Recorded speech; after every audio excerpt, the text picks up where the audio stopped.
open leadership of the city government through former Mayor Jess Robredo, who agreed that the concept or the idea of having a government is open for people's participation is ripe for analysis. So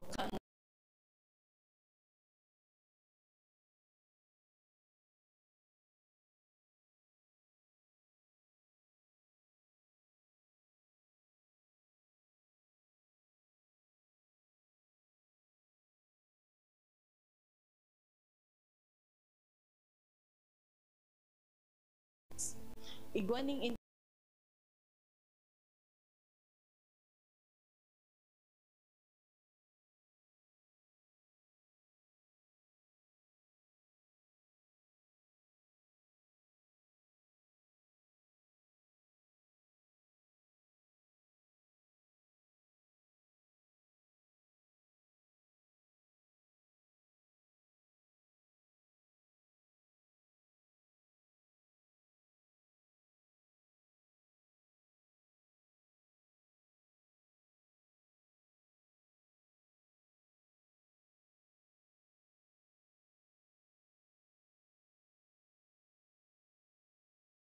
nagkakasararo.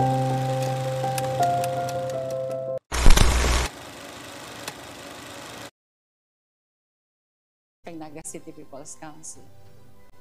I just came to know about it. Sabi ko, it's a beautiful idea. Kaya sabi mo, let's get involved. Kahit tumagang panahon, sabi sa tuya,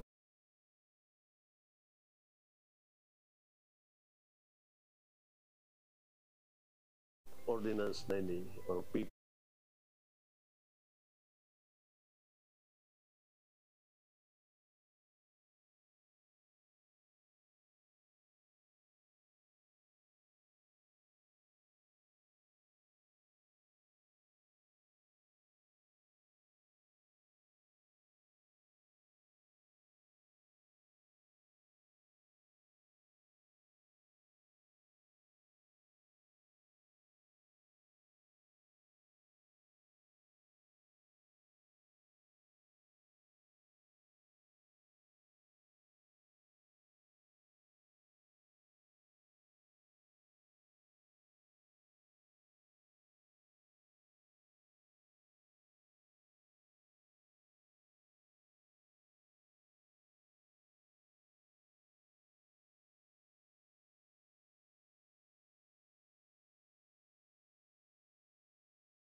We have the Naga City People's Council, and that council has representatives in all the standing committees in City Hall, meaning in everything that we do, there is an unelected NGO representative that sits with us. So working together, you're now saying that we would like to achieve the goals by working with the citizenry. We would like to determine the goals by consulting with the citizenry. We would like to have a city that encourages responsible citizenship in the process of delivering the outcomes.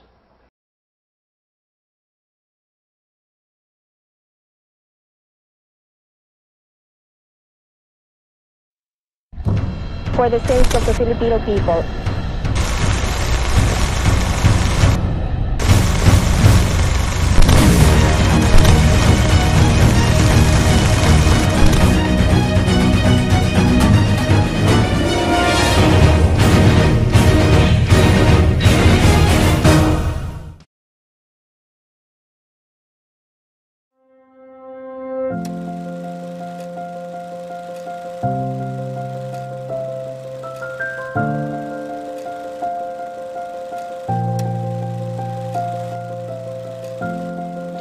Ang Naga City People's Council o NCPC ay katiripunan ng mga manlain-lain na sektor sa laog kang Naga, magsadit man siya o magdakula.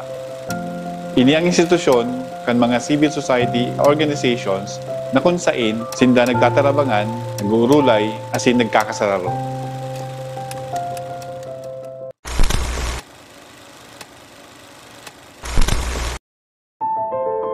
NCPCs evolved from the idea post-EDSA. At the time, the civil society leaders started talking about the space that was open after we kicked the dictator. And they realized that the new government will be successful if people are engaged. So those who were part of the popular democracy movement started looking at models where people can participate in running the government. What I learned is that there were failures at the national level, but when they came to Naga, there were leaders of the civil society and they realized that maybe Naga is ready for the experiment.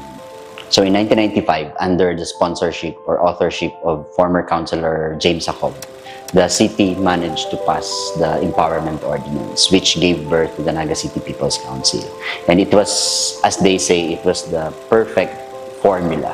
You had an active civil society, the NGOs and the People's Council, and you have an open leadership of the city government through former Mayor Jess Robredo, who agreed that the concept or the idea of having a government that is open for people's participation is ripe for Naga City. So kang pigpasar ang Empowerment Ordinance kang 1995, the NGO and PO community took a task among themselves na kaipuhan paghandaan ini yung participatory governance na pigo-offer kan si Empowerment Ordinance. It was also during this time, latter part of 1995 to 1996, igwaning interim group na nag-take lead para i-organize itong preparatory activities for the first organizational meeting kang NCPC.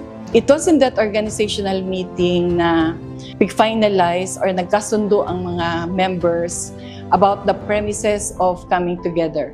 What mandates do they have as an organization? And duman din pig-firm up itong first constitution and bylaws kang organization. And it was also in that organizational meeting na pig-elect itong first 15 members of the board kang Naga City People's Council. So shortly after that, nag-meet na din itong board of directors, and in that first meeting of the board, na-elect si Father Nelson Trias, the first chairperson kang Naga City People's Council. I just came to know about it. So sabi ko, it's a beautiful idea. Kaya sabi mo, let's get involved. Kahit tumagang panahon, sabi sa Tuya, ang partisipasyon ka sana, mag-eleksyon lang. Pag nakaboto ka na, tapos na.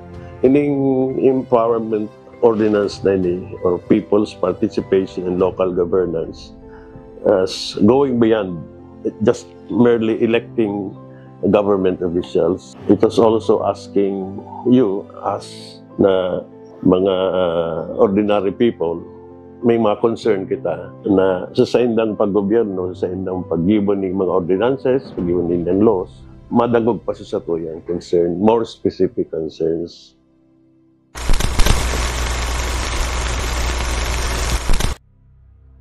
So after 1996, when the Naga City People's Council was born, at the time, I think it was organized under 10 sectors with more or less 44 organizations. But when I joined in year 2000, I was then recruited as one of the community organizers for the Barangay People's Council. I think at the time we had close to 100 organizations already representing the different sectors. It was because the expansion was under the program of the NCPC at the time of strengthening the basic sectors. Ang evolution kang NCPC, inagpagpahiwas. So, nakaigwa ng recruitment tuman sa mga organization. Kasi itong mga daay qualified na organization, kung sasabihin, mayo silang legal personality, they accredited sa syudad, tabangan ta iniyo na ma-accredit sinda, makaigwa ng legal personality, as in ma-accredit sa syudad. So, naghiwas siya. May mga sektor kita na sararadit, may mga sektor din na nag-merge. Dakol na din po ng mga organizations na nagpapa-accredit, pero dahil malaog naman sa sektor na ina-identify on how are they going to engage.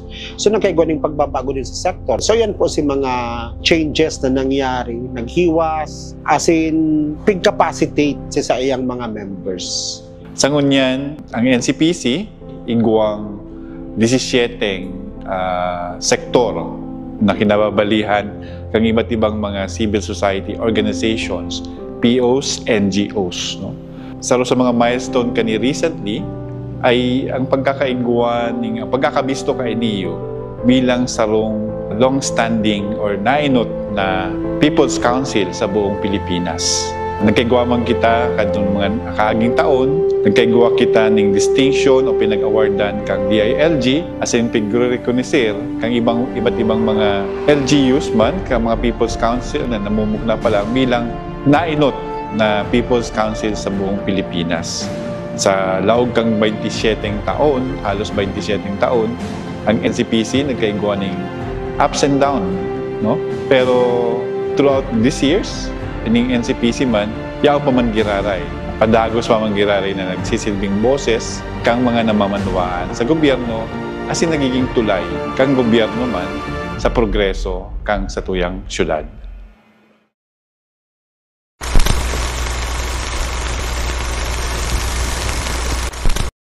And siguro critical collaborator. To empower. Respeto. Participation. Empowerment, tapos siguro unity. United. Bridging people. Modelo. Service. Always in good service. Inclusivity. Boses. Saro siyang boses.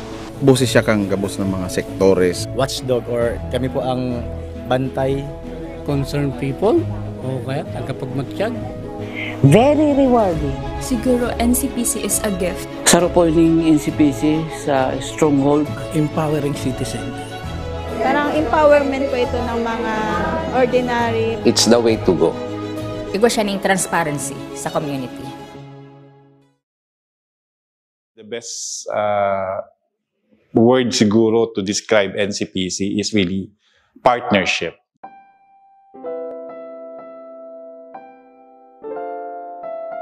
Partnership kang gobyerno, kan kasayang nasasakupan, kang gabos na tao. Sa partnership na niyo, hinihiling ta na ang gobyerno sa rutang partner, kaibanan. We are not the enemies, we are partners towards development.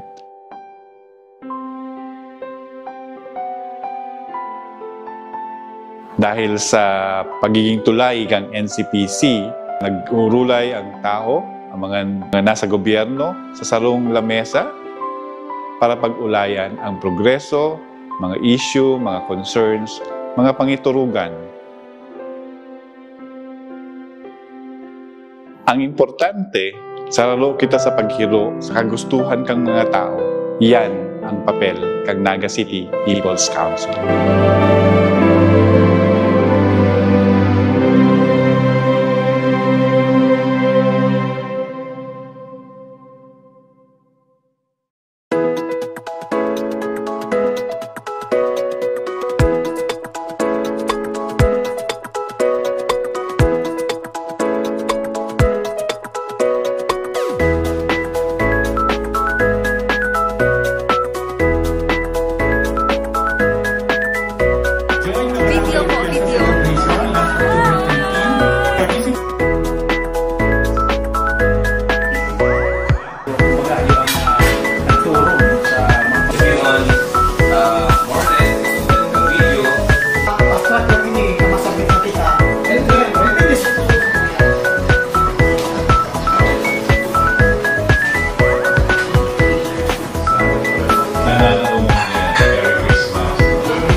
We have the Naga City People's Council, and that council has representatives in all the standing committees in City Hall, meaning in everything that we do, there is an unelected NGO representative that sits with us.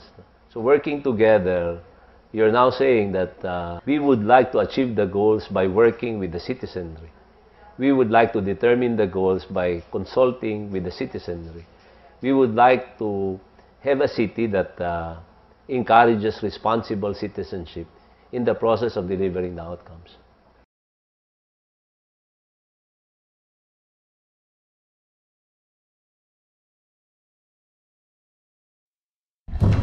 For the sake of the Filipino people,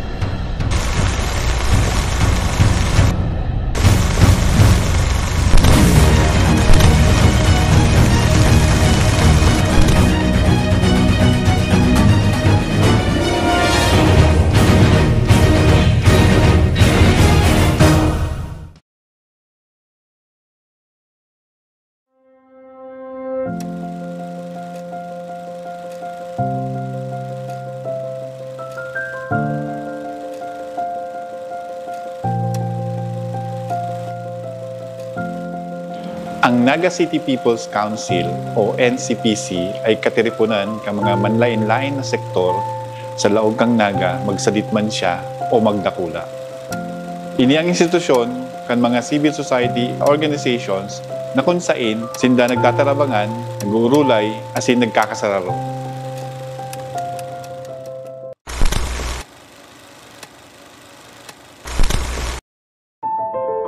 NCPCs evolved from the idea post-EDSA. At the time, the civil society leaders started talking about the space that was open after we kicked the dictator. And they realized that the new government will be successful if people are engaged. So those who were part of the popular democracy movement started looking at models where people can participate in running the government. What I learned is that there were failures at the national level, but when they came to Naga, there were leaders of the civil society and they realized that maybe Naga is ready for the experiment. So in 1995, under the sponsorship or authorship of former Councilor James Jacob, the city managed to pass the Empowerment Ordinance, which gave birth to the Naga City People's Council. And it was, as they say, it was the perfect formula. You had an active civil society, the NGOs and the People's Council, and you have an open leadership of the city government through former Mayor Jess Robredo, who agreed that the concept or the idea of having a government that is open for people's participation is ripe for Naga City. So kang pigpasar ang Empowerment Ordinance kang 1995, the NGO and PO community took a task among themselves na kaipuhan paghandaan ini yung participatory governance na pigo-offer kan si Empowerment Ordinance. It was also during this time, latter part of 1995 to 1996, igwaning interim group na nag-take lead para i-organize itong preparatory activities for the first organizational meeting kang NCPC. It was in that organizational meeting na pig-finalize or nagkasundo ang mga members about the premises of coming together. What mandates do they have as an organization? And duman din pig-firm up itong first constitution and bylaws kang organization. And it was also in that organizational meeting na pig-elect itong first 15 members of the board kang Naga City People's Council. So shortly after that, nag-meet na din itong board of directors, and in that first meeting of the board, na-elect si Father Nelson Trea as the first chairperson kang Naga City People's Council. I just came to know about it. So sabi ko, it's a beautiful idea. Kaya sabi mo, let's get involved. Kahit tubagang panahon, sabi sa Tuya, ang partisipasyon ta sana, mag-eleksyon lang. Pag nakaboto ka na, tapos na. Ining Empowerment Ordinance na ini, or people's participation in local governance, as going beyond just merely electing government officials, it was also asking you as na mga ordinary people may mga concern kita na sa saindang paggobyerno, sa saindang pag-gibo ng mga ordinances, pag-gibo ng laws, madagog pa sa tuyang concern, more specific concerns.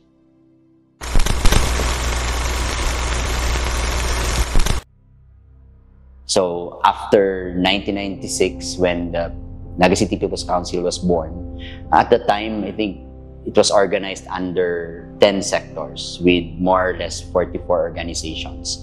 But when I joined in year 2000, I was then recruited as one of the community organizers for the Barangay People's Council. I think at the time we had close to 100 organizations already representing the different sectors. It was because the expansion was under the program of the NCPC at the time of strengthening the basic sectors. Ang evolution kang NCPC, pinagpagpahiwas. So, nakaigwa ng recruitment tuman sa mga organization. Esin itong mga daay qualified na organization. Kung sasabihin, mayo silang legal personality, they accredited sa syudad, pagtabangan ta iniyo na ma-accredit sinda, magkaigwa ng legal personality, as in ma-accredit sa syudad. So, naghiwas siya. May mga sektor kita na sararadit, may mga sektor din na nag-merge. Dakol na din po ng mga organizations na nagpapa-accredit, pero dahil malaog naman sa sektor na ina-identify on how are they going to engage.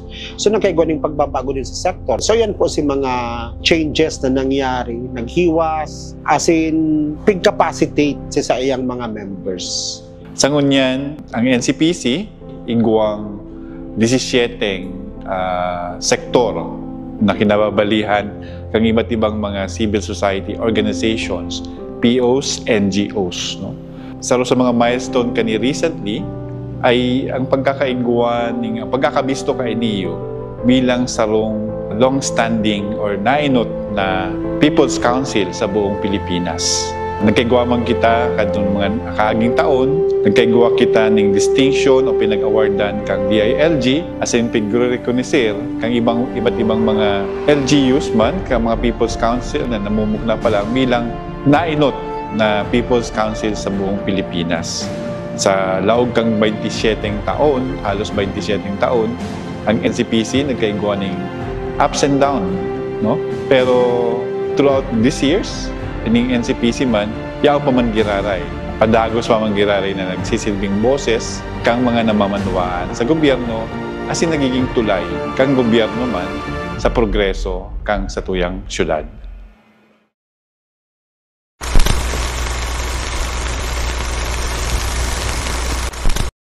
And siguro critical collaborator.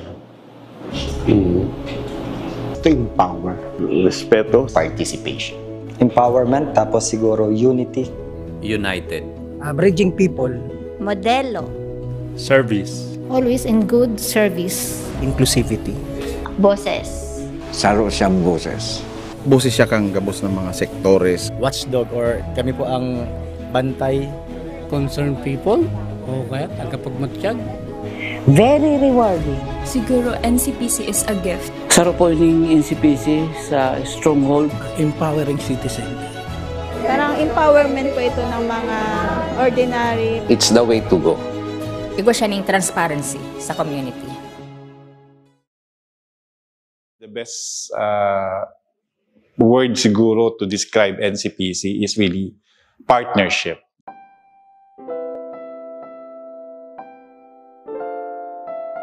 Partnership kang gobyerno, kan kasayang nasasakupan, kang gabos na tao.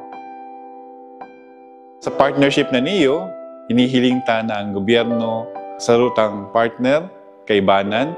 We are not the enemies, we are partners towards development.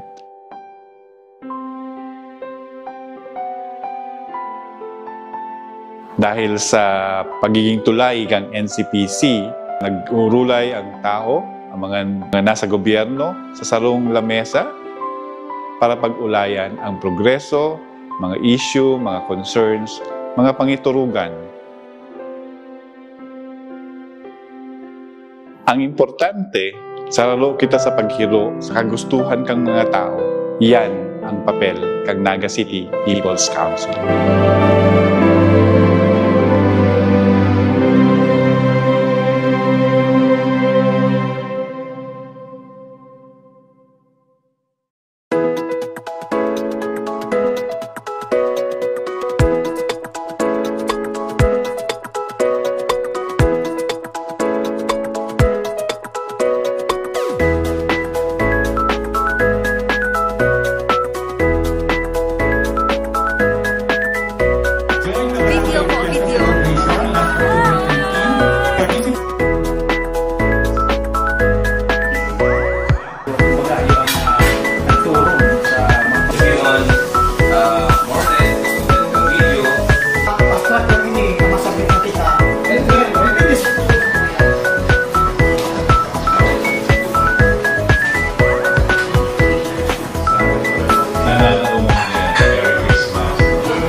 we have the Naga City People's Council, and that council has representatives in all the standing committees in City Hall, meaning in everything that we do, there is an unelected NGO representative that sits with us. So working together, you're now saying that we would like to achieve the goals by working with the citizenry. We would like to determine the goals by consulting with the citizenry. We would like to have a city that encourages responsible citizenship in the process of delivering the outcomes.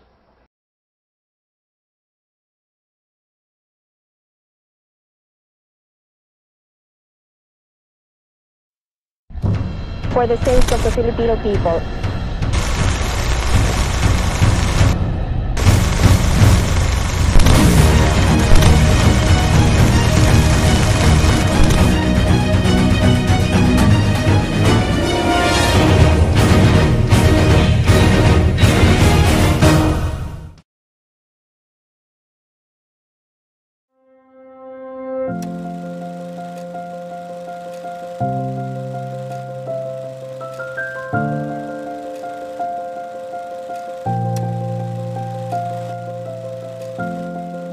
Ang Naga City People's Council o NCPC ay katiripunan kang mga manlain-lain na sektor sa laog kang Naga magsalit man siya o magdakula.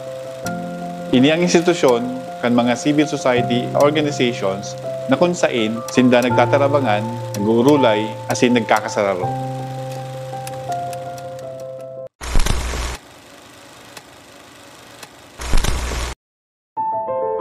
NCPCs evolved from the idea post-EDSA. At the time, the civil society leaders started talking about the space that was open after we kicked the dictator. And they realized that the new government will be successful if people are engaged. So those who were part of the popular democracy movement started looking at models where people can participate in running the government. What I learned is that there were failures at the national level, but when they came to Naga, there were leaders of the civil society and they realized that maybe Naga is ready for the experiment. So in 1995, under the sponsorship or authorship of former Councilor James Jacob, the city managed to pass the Empowerment Ordinance, which gave birth to the Naga City People's Council. And it was, as they say, it was the perfect formula. You had an active civil society, the NGOs and the People's Council, and you have an open leadership of the city government through former Mayor Jess Robredo, who agreed that the concept or the idea of having a government that is open for people's participation is ripe for Naga City. So kang pigpasar ang Empowerment Ordinance kang 1995, the NGO and PO community took a task among themselves na kaipuhan paghandaan ini yung participatory governance na pigo-offer kan si Empowerment Ordinance. It was also during this time, latter part of 1995 to 1996, igwaning interim group na nag-take lead para i-organize itong preparatory activities for the first organizational meeting kang NCPC. It was in that organizational meeting na pig-finalize or nagkasundo ang mga members about the premises of coming together. What mandates do they have as an organization? And duman din pig-firm up itong first constitution and bylaws kang organization. And it was also in that organizational meeting na pig-elect itong first 15 members of the board kang Naga City People's Council.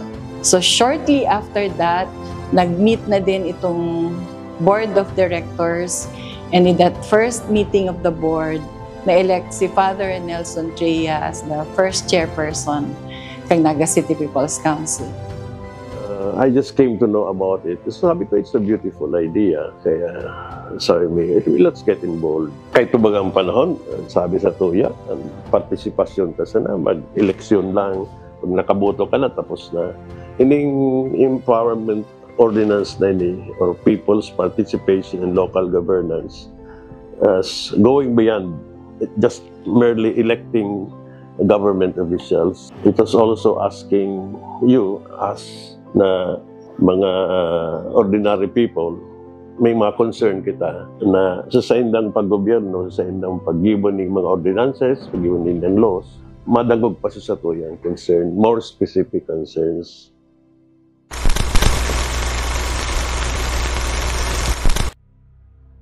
So after 1996, when the Naga City People's Council was born, at the time, I think it was organized under 10 sectors with more or less 44 organizations. But when I joined in year 2000, I was then recruited as one of the community organizers for the Barangay People's Council. I think at the time we had close to 100 organizations already representing the different sectors. It was because the expansion was under the program of the NCPC at the time of strengthening the basic sectors. Ang evolution ng NCPC, pinagpagpahiwas. So, nakaigwa ng recruitment tuman sa mga organization. Esin itong mga daay qualified na organization. Kung sasabihin, mayos ng legal personality, they accredited sa syudad, pagtabangan tayo niyo na ma-accredit sinda, magkaigwa ng legal personality, as in ma-accredit sa syudad. So, naghiwas siya. May mga sektor kita na sararadit, may mga sektor din na nag-merge. Dakol na din po ng mga organizations na nagpapa-accredit, pero dahil malaog naman sa sektor na ina-identify on how are they going to engage. So nagkaigo ng pagbabago din sa sektor. So yan po si mga changes na nangyari, naghiwas, as in pig-capacitate sa iyang mga members. Sa ngunyan, ang NCPC, igwang 17 sektor na kinababalihan kang iba't ibang mga civil society organizations, POs, NGOs. No? Sa mga milestone kani recently ay ang pagkakaiguan ng pagkakabisto kay niyo bilang sarong long-standing or nainot na People's Council sa buong Pilipinas. Nagkaigwa man kita kadtong mga kaaging taon, nagkaigwa kita ng distinction o pinag-awardan kang DILG as in pag-recognizir kang iba't ibang mga LGUs man, kang mga People's Council na namumugna pa lang bilang nainot na People's Council sa buong Pilipinas. Sa laog kang 27 taon, halos 27 taon, ang NCPC nagkaigwa ng ups and down, no? Pero throughout these years, ining NCPC man, yaw pa man giraray. Padagos pa man giraray na nagsisilbing boses kang mga namamanwaan sa gobyerno as in nagiging tulay kang gobyerno man sa progreso kang sa tuyang syudad.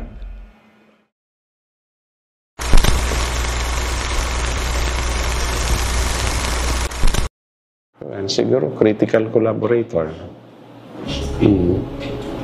To empower. Respeto. Participation. Empowerment, tapos siguro unity.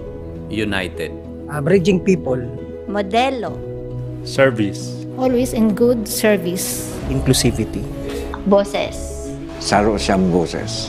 Boses siya kang gabos ng mga sektores. Watchdog or kami po ang bantay. Concerned people o kaya tagapagmatsyag. Very rewarding. Siguro NCPC is a gift. Saro po yung NCPC sa stronghold. Empowering citizen. Parang empowerment po ito ng mga ordinary. It's the way to go. Igwa siya ng transparency sa community. The best word siguro to describe NCPC is really partnership.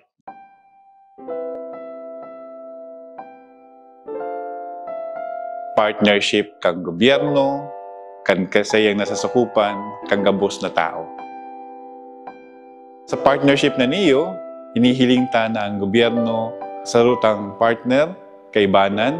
We are not the enemies, we are partners towards development.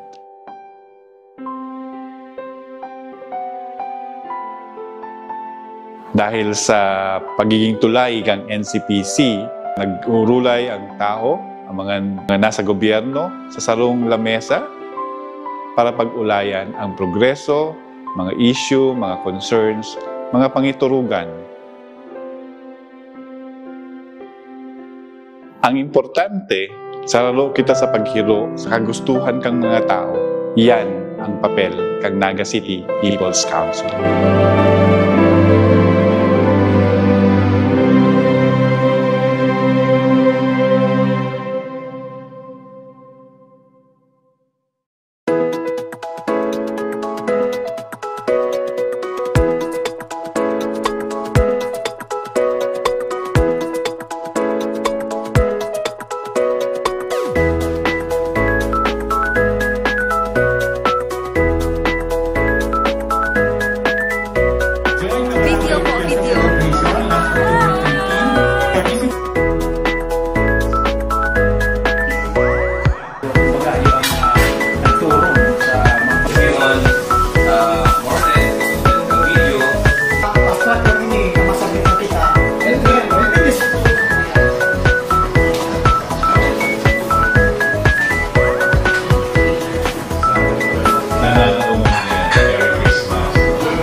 gathered together today.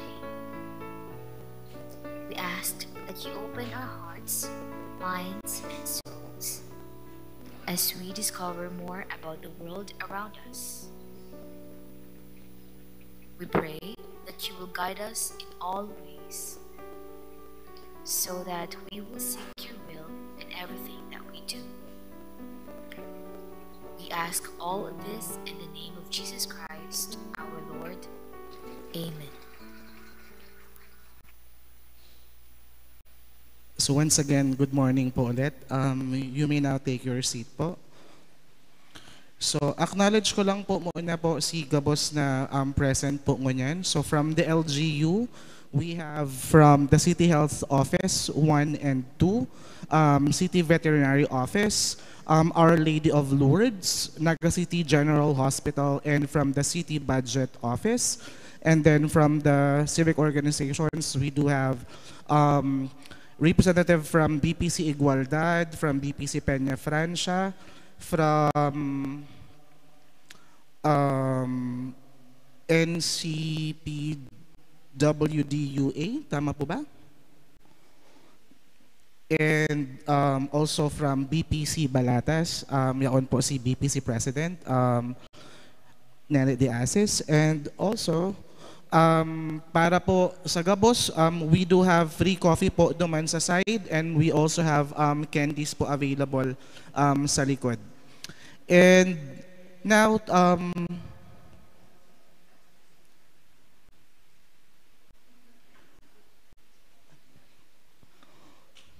so again po, welcome sa public presentation of the 2026 Annual Investment Program of Naga City.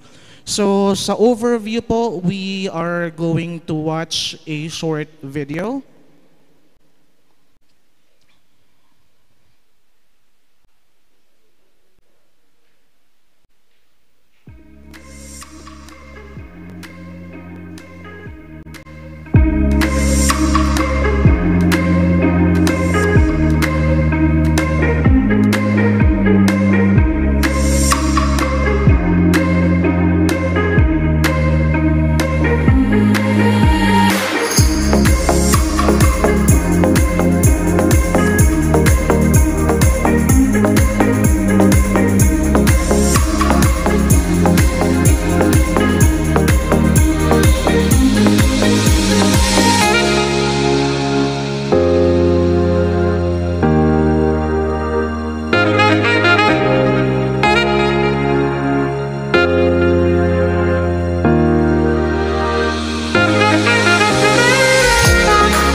Garo siloed, garo itong suruwayan magplano kung matatandaanin do.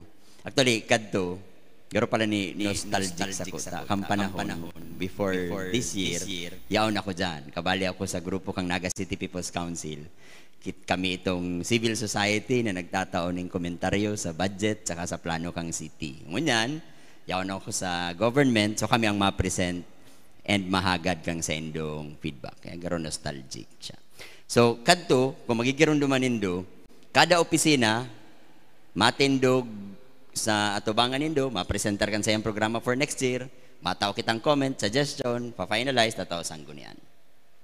Ang nailing na problema, baka ngayon nag-overlap, and true enough, igong mga opisinang halos parehas ang pigi-implement, baka ngaya daiman klaro kung ano siya gusto tang abuton, programa, activity, and project-based. So, ang sabi kang administration, hali duman sa 2025 finish lines agenda, mag-cluster kita, and ang pagplano sa kapag-develop kang budget kang City Hall, dapat base duman sa mga cluster. So yan si Inotang ginibong mini innovation. Si Pandua, ang sabi dapat mas makusog na sa outcome. Minsan po ba kaya, generally, kitang mga Pilipino, pag pagpapaplano, pag tukaw pa lang, igwa na kitang programa, igwa na kitang activities, gero aram ta na ang gusto tang gibuhon. Kaya lang, ba ada iman tuhog duman sa kung sa inta gusto mag-abot. Minsan, activity lang sinailing aram inibang gigibuhon makontribor duman sa goal. So, ang sabi niyang Pandua, pakusugon itong pagsukol kang sa itong mga ginigiribo, sa paagi kang mga simple, pero measurable na outcome indicators, saka output indicators. So, yan ang naka-embed mo niyan sa plano. So, hopefully, sa presentation sa Ratchan, may hiling nindo ano ang gustong gibuhon, anong gustong maabot, and slowly, paano ta susurukulon ang satoy ang mga ginigiribo. So, iyan si duwang bagay na garo innovation, batch 1. Ang batch 2, si Inspiration hali po sa Regional Development Council, sabi ni Willie, ang head kang satuyang city planning, si gabos na 8 cluster, puon sa puon, ang nagpadalagan kang consultation, deliberation, saka discussions, ang mga chairpersons hali sa Naga City People's Council. Kaya si Maneglo sa health, si Bel sa social. So, gabos na mga sektor, kang nag-uurulay, ang namamayo kang pag-urulay, ang representante kang mga tao through the Naga City People's Council. Ang gusto sa puon pa lang, ang nag-uurulay kang budget, bako lang ang gobyerno. Ang eksperyensya sa paano ini may implement, kita mang gabos. Di ba? So, yan ang panduang bago. So, pinakarayta si proseso, pinakarayta si rarum kang involvement and engagement kang citizens through the Naga City People's Council. Iniyo si pre-culmination dahil si pig-urulayan takadto, si AIP, si plano, saka si general budget. Ngunyan, ang urulayan na si detalyado specific na budget kada sektor. Pero pag ikaw mong hapot na saro sa mga opisina under sa sektor na yan, available man si satuyang mga pag-iriba sa City Hall para simbagon. Kung ikaw mong office specific, activity specific, output specific na question, masisimpag man din. Or satuyang mga leads, tasinda si yaon ka nag-urulay kita. So, araw po kayo nagigibuntan ko niyan sa masaroon ng mga aldaw, igwa kita ning 8 presentation, si mga co-leads ang ma-present. Bako na si taga-NCPC, tada man fair na ang ma-defend kang budget kang gobyerno, si taga-People's Council. Tsaka para may opportunity pa ako mag-question. Pag ka mga nag-present, di na ako makakahapot. So, Aratchan, pag igwa ka mo mga hapot, papaabot yan sa satuyang lead presenter, pag dain niya masisimbag, yaon si pag-iriba sa City Hall para simbagon. So, yan ang mangyari. Pandua, dapat igwa, kumayo pangunyan, medyo late me pala na tao, pero kung gusto nitong kopya, hagad kita secretariat, si kada budget kang kada opisina, pira ang gagastuson sa sweldo, sa pamiting, sa gasolina, sa activity, igwa ng kopya ang Naga City People's Council. So, ginibot tayo niya. Kadto, ang pinagtatao mi sa Endo, last year, si presentation lang kang opisina. Anong programa, gurano si total. Ngunyan, kada line item, igwa kitang kopya. Ang gusto ni Mayor, ang gusto kang city government, pag-urulayan kang taga-Naga kung saan gagastuson ang kada sentimo kang gobyerno. Na hopefully, si budget na maluwas mo niya na taon, reflective kang sa tuyang mga hopes and aspirations. Ano yung mga gusto ta? Kung ano ang pangiturugan ta sa syudad, dapat dinadara kang budget ta, ang city pasiring duman kung sa inta gusto mag-abot. Kaya aligned siya duman sa 2028 finish lines agenda. So, ang discussions can go into programs, can go into budget allocations, can go into priorities. Siguro, pag igong mga question on specific program implementation, halimbawa, yaon si Swamo, sabihin tang, dahil nindo kinolekta si basura, misugma, kadakol. Ang pakiulay ta, i-reserve na siya aratyan. Itong day-to-day program, actually, inahanapan na yung pagi. Ito baga may naga-up, pwede na nindo yun ipaabot sa city. Pag may mga serbisyong din na gibo, duman. Ang gusto tangon yan, adalan ta si programa, hapon taang sa dirita, yan bang pinipresentar sa mo kang City Hall, nagre-reflect ang samuyang naiisip na mga pangangaipo, pandua, maray ba siya, klaro ba kung anong gusto niyang gibuhon? So baka araw kaya ng satuyang discussions moving forward. Mas program level, activity level, impact level, experiential level. Pero kung pagkaipuhan, taigwang programang dain na sisimbagan, yaon naman lang si department head, pwede ta naman ipaabot. So yan po ang pantulong major chunk. Igwa kitang kopya, kang detailed budget, may opportunity kita maghapot moving forward. Pang-apat, ang kaibahan po kaya sa proseso ngunyan, dati ginigibutan ni August, according to the ordinance, dapat Agosto, nagtukaw na kita para sa People's Budget Deliberation. Ang problema po kaya baga, nag-election, so na-move si pag-ibukang AIP, si budget, kaya medyo late kita ngunyan. Next week, igwana ning deliberations ang Sangguniang Panlunsod. Kung magigirom naman dito sa Local Government Code, after kang executive magibuning budget, isasubmit yan sa Sanggunian. Sinda ang may power of the purse. So sinda ang ma-deliberate, evaluate through the Appropriations Committee. Na member man ang Naga City People's Council. Pero si Chair Nono ang member. So buot sabihon, ang urulay with the Appropriations Committee, sinda po kaya mapuon kang deliberation in the next week, Huwebes, Petsa 27, kung di ako nakapasala.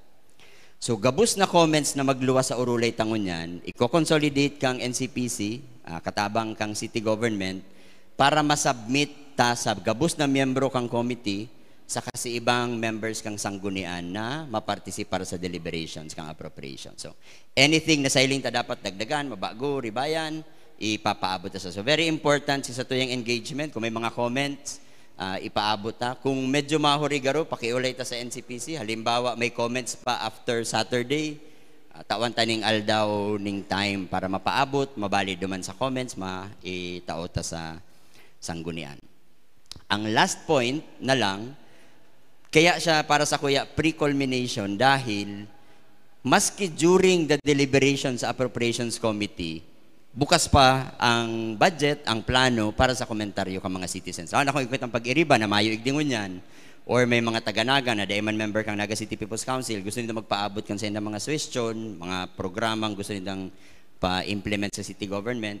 During the deliberations, hanapan tampagi, may katabang ang city government, kaya ba na ng WeSolve, ang People's Budget Coalition, pigihiling paano pa mas maging bukas ang proseso na paggobyerno sa Naga, pinaagi sa pagpublisar, make available. Gusto ta, kada na ganyo may access sa plano, sa programa, para pag ini-implement, bago i-implement, may suggestion kita, pag ini-implement na, pwede kita mag-evaluate, mag-monitor, magtawakan sa tuyang mga suggestion. So, magiging matrayong po ang gobyerno, magiging maray ang pagpadalagan kang gobyerno kung gabus kita kabali. So, yan ang 5 mensahe po. Alisa mo, dakulao na parte kang planning process and budgeting process kang City Government of Naga, na digdi lang yan nagpuon. Siguro ang ibang LGU igwa naman, digdi lang naka-institutionalize na ang budget kang gobyerno ipipresentar sa tao, pinaagi sa Naga City People's Council, bago ma-finalize as in maaprubahan kang Sangguniang Panlunsod. So i-maximize si opportunity, sabi nga ni Bel tsaka ni Dennis Subago, medyo late ngunyan dahil late kita nagpuon, pero next year masaamayan ta ang proseso. So magayon po ning warm up, and kung may mga specific suggestions kita para sa Atyan, para sa Aga, para sa Sabado, pwede tang mapaabot para mas mapakarayta si proseso kan sa tuyang pagpadalagan kang sa tuyang budget presentation. No, so yan muna, Bago ko lang itao si Allen, si sa tuyang first presenter sa cluster, babasahon ko mo, pero atyan, hanapan mo yung paagi na ma-flash. Ano, day ko aram kung taano day ko piglaag dyan. Nag-uuna, garo ko na igo ako igding suway. Babasahon ko man lang si income, pero atyan po, bako sa atyan. Kung bako sa aga sa Sabado, ipipresentar mi para mailing nindo. Ang total income kang city next year, projected na pagbabaranga-bangaan, ang amount niya, 2,122,357,059. So, yan ang satuyang estimated income for next year. More than 50% kayan, 58%, 1.2 billion, hali sa national. Itong tax sa kasi ibang sources. Tapos, ang locally generated income, 896 million. So, mas dakula pa si national kaysa local. No? Demo na, basta explain mo po ni in the coming days. Dapat yaon lang kamo para nahiling nindo ni. So, yun ang first message. Ang madadangog nindong detalye kada opisina, ang binabaranga-banga ta, ang kabilugan kang budget kang City Government of Naga next year, around 2 million. Estimate dahil kabali dyan itong mga income na pwede ta palang ma-kolekta. No? So, yan. Tapos, ang pinakadakula na investment next year, yaon sa education and empowered citizens. 209 million. Meaning, ito ning actual money na maihiling nindo kada opisina igwang programa. So, 209 million, sunod ang health, environment. So, aratyan, ipa-flash tani para maihiling nindo sa tuyang breakdown. And, kabali sa ginibuta po ngunyan, na day parehas sa ginibuta last year, igwa kaya sa pagbudget kang gobyerno, igwa siyang inaapod na local development fund, suway duman sa general fund, igwa pa siya ning local disaster risk reduction fund, na suway sa general fund. Dati, suway magpralano, ngunyan, ginibuta, kairibanan siya sa bilog na budget. Kaya, nasa 700 million si actual program. Sa si 2 billion, kukuha ng patong pang sweldo, pang bayad kuryente, pang bayad utang. Itong para sa programa, mga 700 million plus. So, iyan ang madadangugta na kada sektor, igwang portion kang 700 plus million, iyan itong i-implement na mga programa. Ayan. Kaya, pasalamat kita sa NCPC, kasabay ta hanggang Sabado, sasaro-saroon ta si 8 sektor para kung igwa kamong mga hapot or suggestions, mapag-uurlayan ta yan. Iniimbitaran ta si mga chairpersons na magsabay at yan with the co-chairs, na kung igwa kamong gustong idagdag on the deliberations during the consultation stage, makakatabang man po para mapararo mang sa tuyang diskusyon. O yan. So, garo okay naman to pang introduction. Aratyan po, sunod-sunod na, ang pakiulay mi palan sa mga opisina, kung matapos amay si inot na cluster, ready na si sunod. Iyo man ang gusto kang appropriations para day masayang si satong oras. So, aratyan sa education, rayaw na igdi sa iba, diretso kita sa education, aratyan. Yan man na po, maray na aga, baday ko po kibel.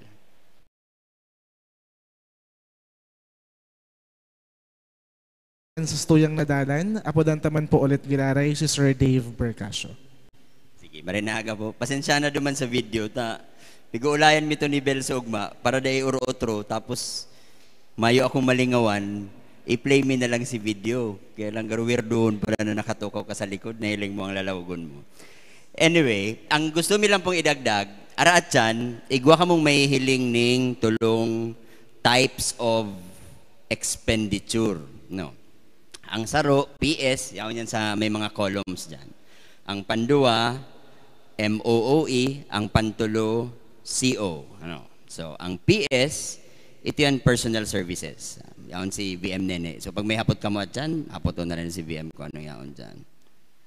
So, ang PS, sweldo. Bukod sabihin sa sweldo, yaon dyan si sweldo, plus kabali itong mga benefits, si mga insurance, share sa pag-ibig, etc. No. So bako lang sweldo, pati itong ibang benepisyo.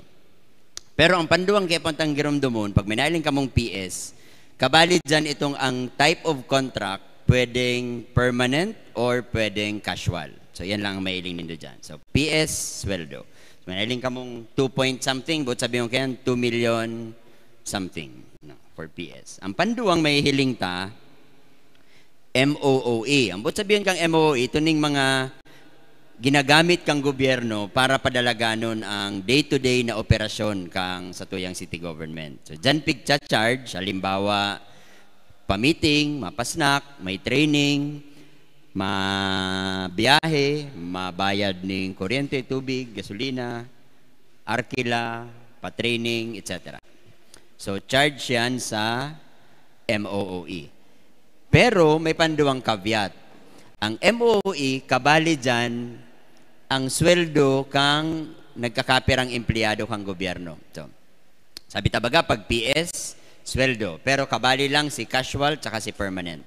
Itong mga arog ko na ang kontrata, contract of service o kaya job order, mayo sa PS, yaon sa MOE. So, pag minailing ka mong amount na MOE, bako yung gabos for operations. Igwa man dyan, potentially sweldo na ang type of contract, job order, or kaya contract of service. Yan.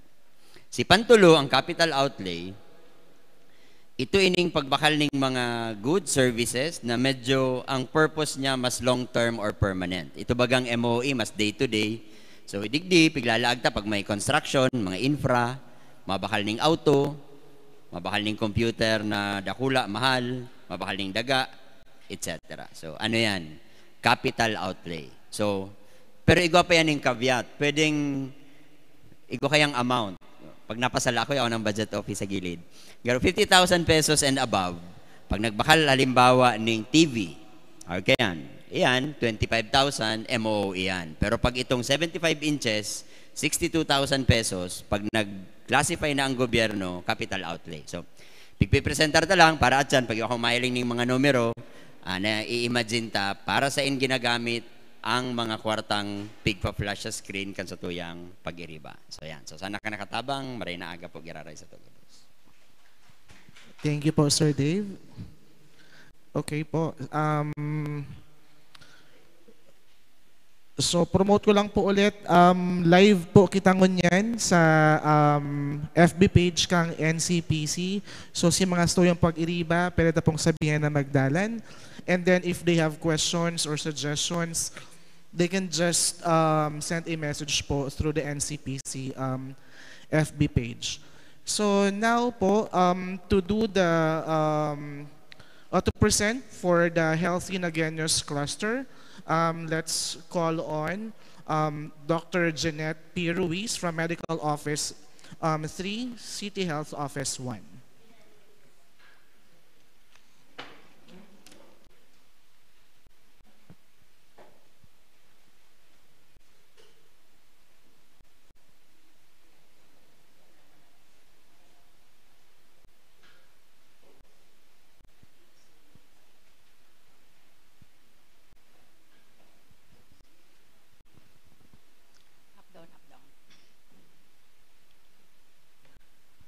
Good morning po sa ating lahat. Ako po si Dr. Jeanette Ruin from City Health Office 1. I-present ko po yung cluster sa health. Ang budget na allocated for health. Kung napapansin niyo po, clustered nga tayo. Ibig sabihin, grupo-grupo na. For me, in my opinion, ito yung best time na ma-view natin ano ba ang balak ng local government natin for health. No? Hindi na siya kalat-kalat na budgeting. Makikita na natin, okay, para sa kalusugan, ito po ang balak ng ating gobyerno lokal. Ano po? So, sa overview po, okay po. Ito po ang overview ng budget ng for health. So, yung City Health Office 1 and component programs, pag sinabi pong component programs, kasama po dito yung nakaseparate po sa kanya yung sa blood bank, sa blood donation program natin, sa HIV ka-council natin, EMS, yung ating emergency services, nakapaloob din po dyan sa budget. For yung actual budget niya for 2025 was 151.5 million. For 2026, ang allotted po ay 169.51 million, which kung mapapansin nyo po, 11.88% na increase. So natuwa naman kami, may increase kahit paano. Kasi tumataas din po ang inflation. So City Health Office 2 po, ang budget nila for 2025 was 31.55. Nag-increase din po ng 33.49%. Ang proposed budget is 42.11 million.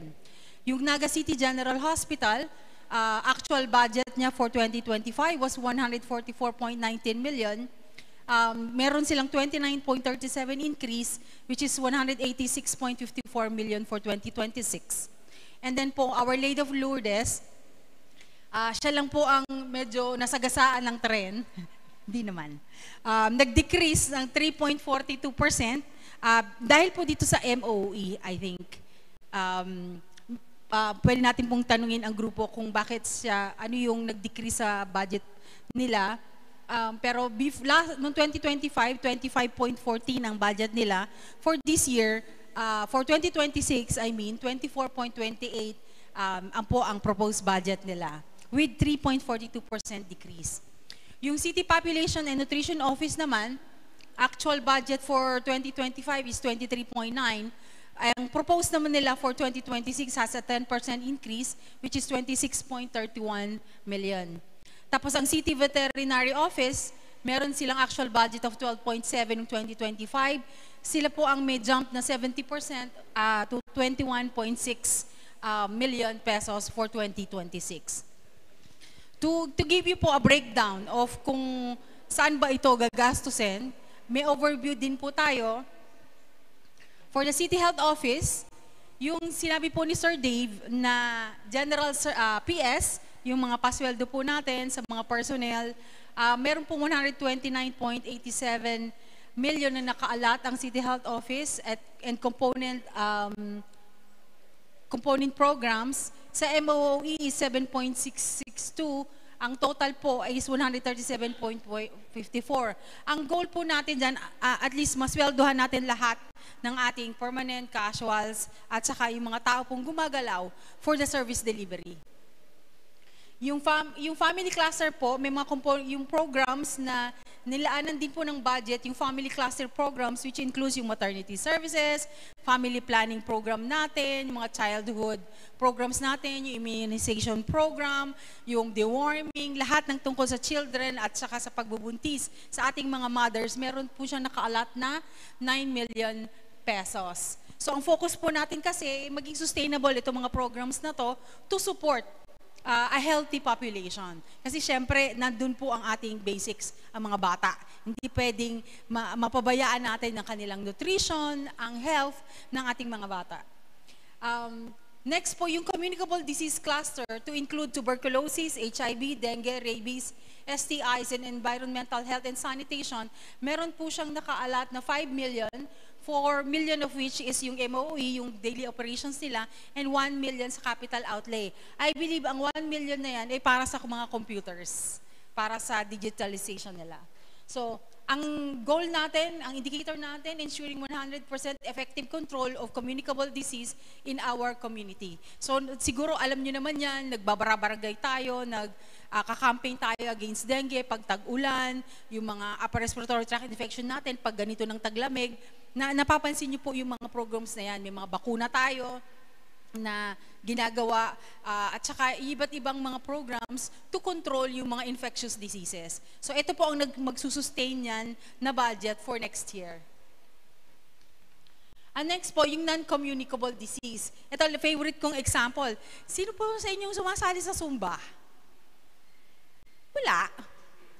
Aba, kailangan maging active sa Zumba. Kasama po yan sa program natin for health.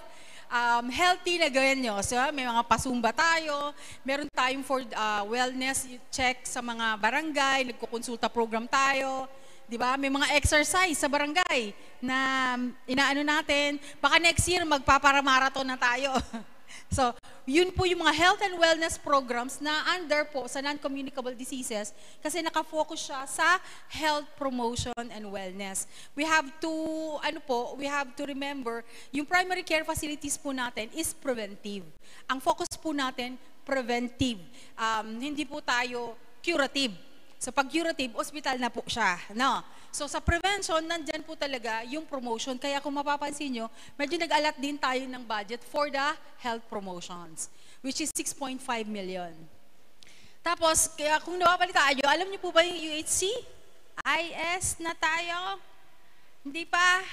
Ang UHC is Universal Healthcare Integration Site. So si Mayor po, keen po siya na maging integration site tayo. And we did. Nag-intent na po tayo, na-approve na po tayo, at in-announce na po na tayo po ay integration site na. Ang Naga ay integration site na. So, pero kaakibat po nun, yung mga structure at saka program changes na dadaanan ng Naga dahil napakalaki po niyang programa.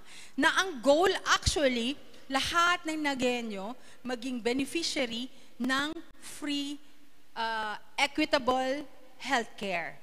Yun po ang primary goal ng ating UHC program or pagiging UHC integration site. So, later on, next year, kung nakikita nyo, meron siyang target, no? May budget po siyang 7.5. Kasi yung capital outlay niya, 3 million, digitalization pa rin. Kasi if we do not know our numbers, we cannot manage it. So kaya po, ang primary goal ng UHC, makuha po ang profile ng mga Nagenyo para malaman natin ano ba talaga, ano ba ang prevailing medical conditions na kailangan tutukan sa Naga. Anong barangay yon? Sino bang maraming senior citizen? Sino bang mga bata? Para maayos po natin ang serbisyo. Para hindi nasasayang din yung mga efforts natin. Kaya nagpapasumba, lahat naman senior citizen. Diba? So, we have to identify our population to be able to manage our population. So, isa po yan nakapaloob under ng UHC integration. So, kung napapansin nyo, may mga levels ang integration. Ang target po natin for now, for 2026, meron po siyang rating, may preparatory, functional, organizational levels. Tayo po nasa preparatory pa lang. Nag-intend pa lang po kasi tayo. So hopefully, this year, 2025, 100% prepared na tayo para next year, ma-achieve man lang at least 80% ng organizational. Kasi this means po hiring ng tao, mag-restructure yung ating health system. Sa City Health Office 2 po, yung focus po ng, again, yung PS po, yung para sa pasweldo ng tao is here, salary, wages, and other employee benefits for permanent, casual, contractual, and job order employees. Ang kanilang budget dyan, total, is 22.194 million. Tapos, secondly, yung second priority nila is the procurement of medicine, which nag-alat po sila ng 7 million. Meron din po silang procurement of medical, dental, and laboratory supplies na binadgetan nila ng 4 million. Kasi kung sino po ang taga-area ng Santa Cruz, yung sakop ng, ng City Health Office 2, sino po sa inyo? Magkakalaboratory na po doon. So, kaya po, binabudgetan din natin na mabuo yung laboratory doon for next year. Ano po? So, ang target nila, 100% availability of medical, dental, and laboratory supplies para po maka-operate ang ating laboratory doon. Ano po? So, nag-alat sila ng 4 million. Tapos, operating expenses for the delivery of primary care services, ito po yung pag-sustain na lang na efficient delivery ng primary care service, yung mga outpatient natin, check-up, kasama na po doon sa binadgetan nila ng 3.92 million. So, may intention din sila to upgrade and expand the City Health Office 2. Nag-alat sila ng 2.5 million for the construction of the second level. Actually, modest, approximate si 2.5. Pero ang balak nila doon, mag-second floor, malagyan ng conference room, ang taas, tsaka offices, para lahat na lang ng service delivery sa baba. Para yung mga opisina ngayon, yung may accounting doon, may business office sila, no? Maipanhik nila para lahat lumaki yung outpatient. Kasi minsan yung pilahan nasa labas sa may tent, no, para maka-accommodate ng more patients sa baba. Tapos procurement of medical equipment, kasi nga gusto nila mag-expand, malagyan ng laboratory. So meron tayong x-ray, dental, and other diagnostic machines. Nag-alat sila ng 2.5 million. So sa Naga City General Hospital naman, ang PS nila or yung sa tao is 43.789 million. Ang pinaka-total nila including the MOOE ay 107.162 million.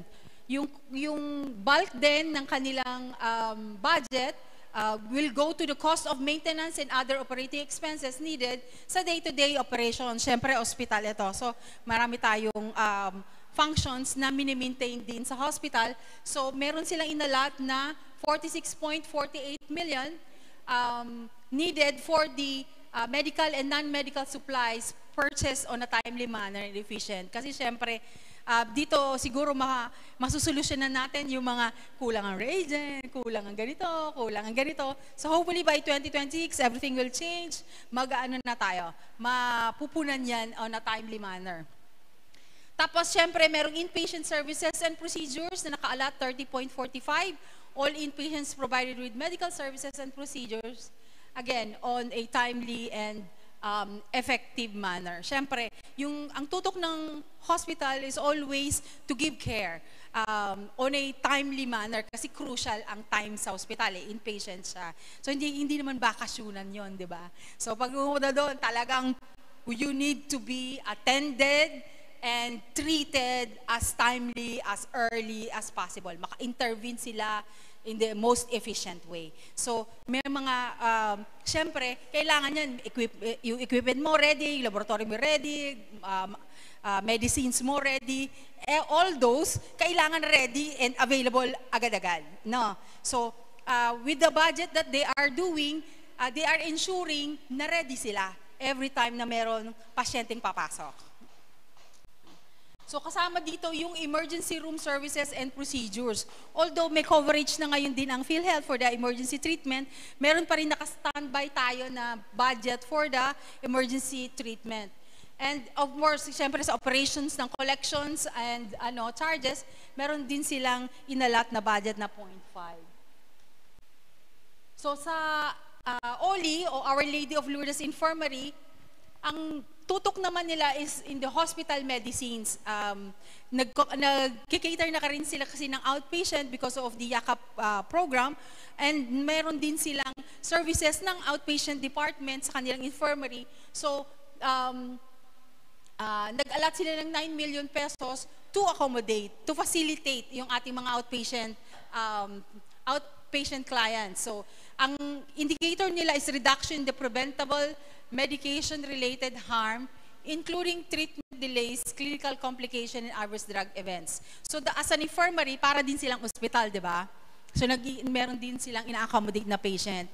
So, yung pag-treat din sila and availability of medicines, importante sa OLI. So, emergency medical and laboratory supplies, binadgetan din nila with zero incidence of treatment delays or interruption attributed to stockouts. So, as much as possible, hindi pwedeng nagkaka-stockouts either sa OLI or sa hospital. No. So, kasama sa pangarap natin sa buhay, magkaroon ng laboratory doon sa OLI. Kasi nga, marami din tayong pasyente siyempre sa Panikwason, Pacol, San Isidro, sa Upper, na kailangan pa nating i-ambulansya pababa para maka-CBC, urinalysis, X-ray, So, talagang pangarap natin sa buhay, magkaroon na sila ng laboratory doon. Functional laboratory. Para yung mga simpleng laboratory diseases na kailangan ng basic laboratory, maggawa na doon. Pag kailangan na lang ng secondary or medyo specialized treatment or attention, saka na lang sila i-refer sa Naga City General Hospital. Yun sana yung ideal situation natin. So hopefully, with the budget that they have allocated, 1.9 million, makatulong po siya para maging operational yung laboratory ng OLI. Ano po? Tapos, since kailangan din ma-renovate ang kanilang emergency room to decrease the average patient waiting time kasi sa ngayon, medyo matagal ang hintayan doon, nakaalat sila ng 2 million pesos. And of course, hinuli lang nila, pero yung sa personnel, meron tayong 7.8 11 with a total of 10.8 to sustain po yung ating personnel manning our facility. Sa city population, alam niyo po yung CPNO, di ba? Sila po ang nangangalaga sa ating mga buntis, sa ating mga bata for their nutrition, sa family planning. Yun po ang focus ng programs ng CPNO. Sa general administrative and support, sa people naman, sa personnel, nakaalat sila ng 12.92 million. Support to operation, meron silang 0.863. Sa nutrition program, as mentioned, isa yun sa focus nila, nagalat sila ng 7 million to improve nutritional status of individuals kasama ang preschool children, pregnant and lactating women, and the elderly. So kasama, may mga programa sila doon. Population and Development Program, nagalat sila ng 6.95 million. Ang target nila is 90% demand satisfied with modern family planning methods. So kasama po kasi sila kasabayan ng City Health Office to ensure yung ating family planning programs are disseminated well and participated ng ating mga constituents para nagko-complement sila sa isa't isa. May demand generation tayo, may treatment tayo, may on the side of the curable, meron din. So parang full circle siya. So 90% ang allotment nila from the 6.90, ang outcome indicator nila, 90% demand satisfied with modern family planning methods, 10% increase in the current users of modern family planning from previous year, decrease of 2 percentage points in the adolescent birth rate, a 10% decrease in the number of adolescent pregnant or repeat pregnancy. So, okay. So, pagdating sa CPNO, very focused sila, no? So, which complements yun mga function naman din sa City Health Office. So, City Veterinary Office naman, ang focus nila, syempre, is to control yung ating mga pets, hayop na magkasakit. Yun ang kanilang focus. Okay? So, ang anti-rabies vaccination program and information education campaign sa responsible pet ownership, nagalat sila ng 1 million, which is, ang goal talaga is 100% reduction of rabies cases. Kasi, if you recall, meron tayong lumulusot na pa isa-isa, no? Ang goal natin, huwag magkaroon. Kasi it's fatal and it's fatal. Walang ibang ending yun eh. Wala pa akong nakitang gumaling doon. No? So, yun ang, kaya ako natutuwa na nagalat sila ng budget. At ang goal ay 100% because it should be 100% or zero rabies cases in Naga City. Ano? Opland Bantay Karne, they have allotted 200,000 or 0.2 million. 100% of meat products in the city market that meet safety and quality. Isa pa to sa dapat 100%. Diba? Gusto ko yung aking inihaw na safe. Diba? Inihaw na at ang pork belly. Safe, di ba? Ayoko nga kakagat ako without. Safe ba to? Di ba hindi? Di ba? So, bigyan natin sila ng budget para to ensure 100% of the meat products is safe for our consumption. So, animal population control through castration and spaying, nagalat sila ng 2 million. Ang goal is to 50% reduction ng stray animal population. So, meron tayong mga areas pa talaga na marami pang stray, apparently. No. So, implanting microchips to pets, which ensures the legal bond between owner and pet. So, kung meron kayong mga pets sa bahay, i-enroll nyo na, please. No. Para, ang target po nila is to help the 50% reduction in the stray animal population. May budget naman po yan na 2.44 million. Strengthening animal monitoring, surveillance, and treatment to animal disease, protecting animal and public health, nagalat po sila ng 0.4 million. So, ang outcome niyan is mean household income of farmers reduce in the percentage of the occurrence of animal disease outbreaks. Napakahirap pag tinatamaan tayo ng peste rin sa ating mga animals. Ang recommendation po namin, sana naman, no? Sana naman, we respectfully request the approval of 2026 proposed budget, sana madagdagan, pero having ensured its alignment with mandated programs, priority development goals, and the city's strategic direction, sana madagdagan. Maraming pong salamat. Good morning po. Thank you po ulit, Dr. Ruiz from City Health Office. Sa mga naghahapot po, kung taano saro lang po ang satuyang presenter. Kasi po, ini po si innovation na ginibo ngunyan. So saro lang po si ma-present. Pero po, si mga department heads po and si mga departments nakabali po sa healthy na genyos, yaon man po digdiyo. So if in case we have questions po, yaon po si mga tao na pwede po magsimbag dumansto yung mga kahaputan. So since tapos na po si presentation, if we have questions po or suggestions, pwede pong magdidisa ato sa okay po. Para po masimbag si mga kahaputan. So we have a question.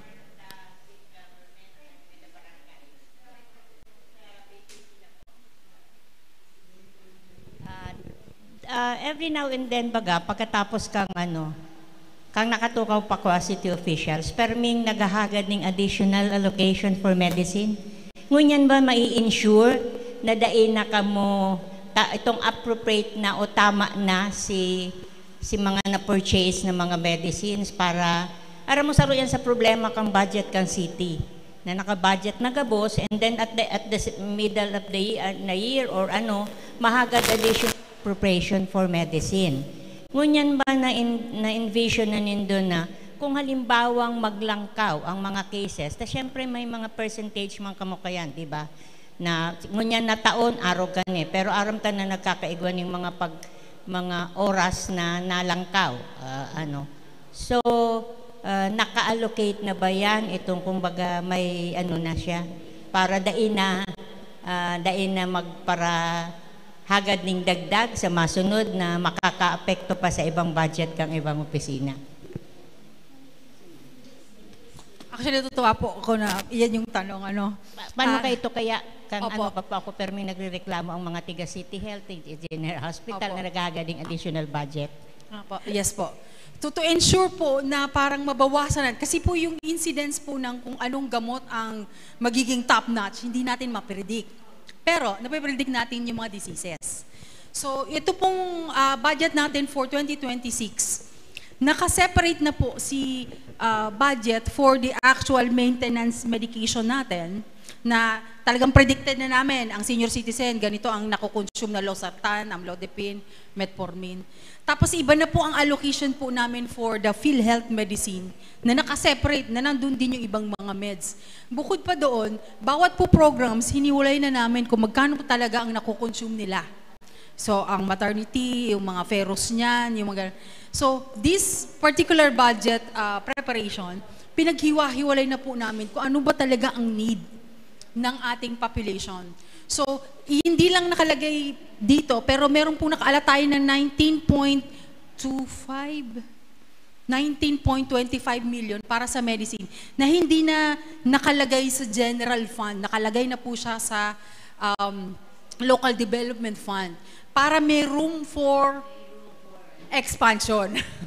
Kaya doon na po siya nakaalat. Kasi in-anticipate na po natin na in times of, kunwari, the world is upside down, nung mag-Christine, ibang mga meds ang kinailangan, doxycycline, metronidazole, na yung supply natin noon, 1,000 lang, 2,000 lang, ang kailangan natin 10,000, 20,000.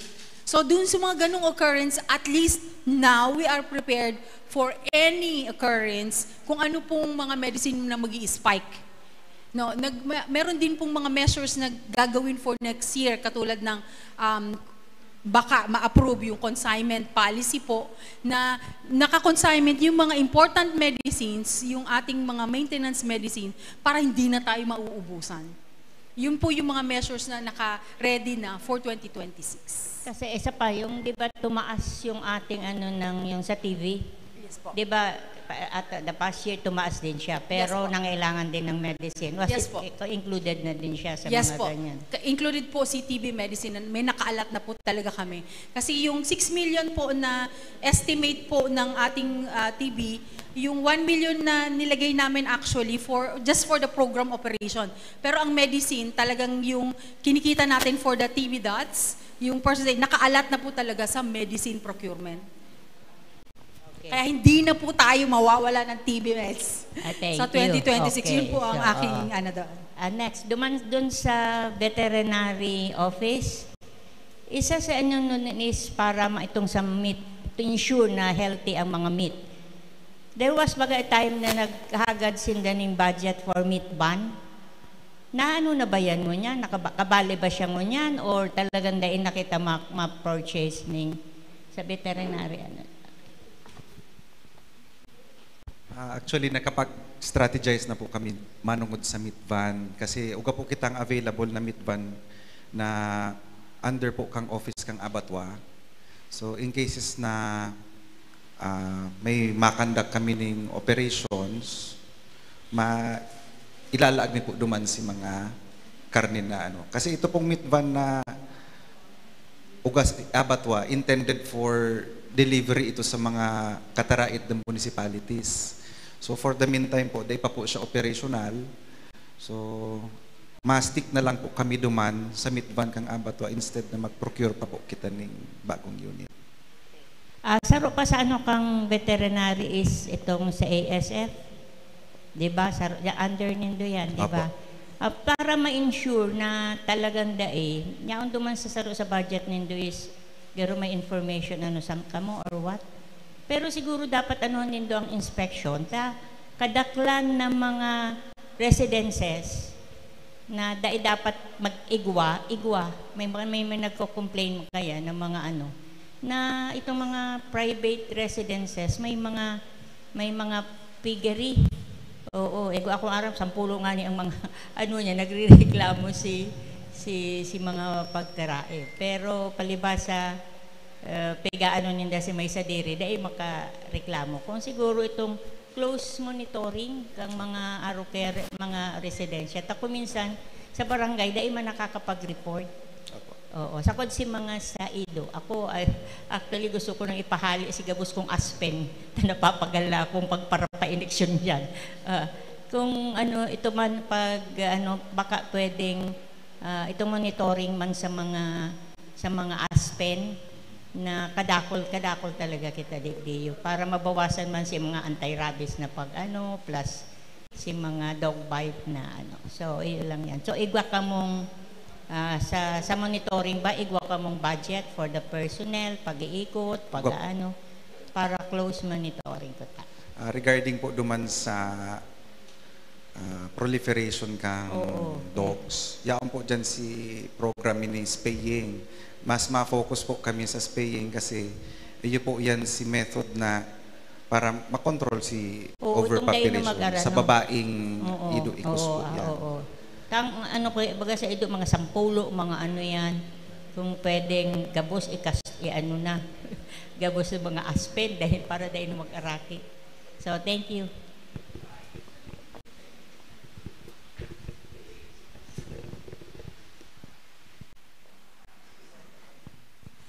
Thank you po.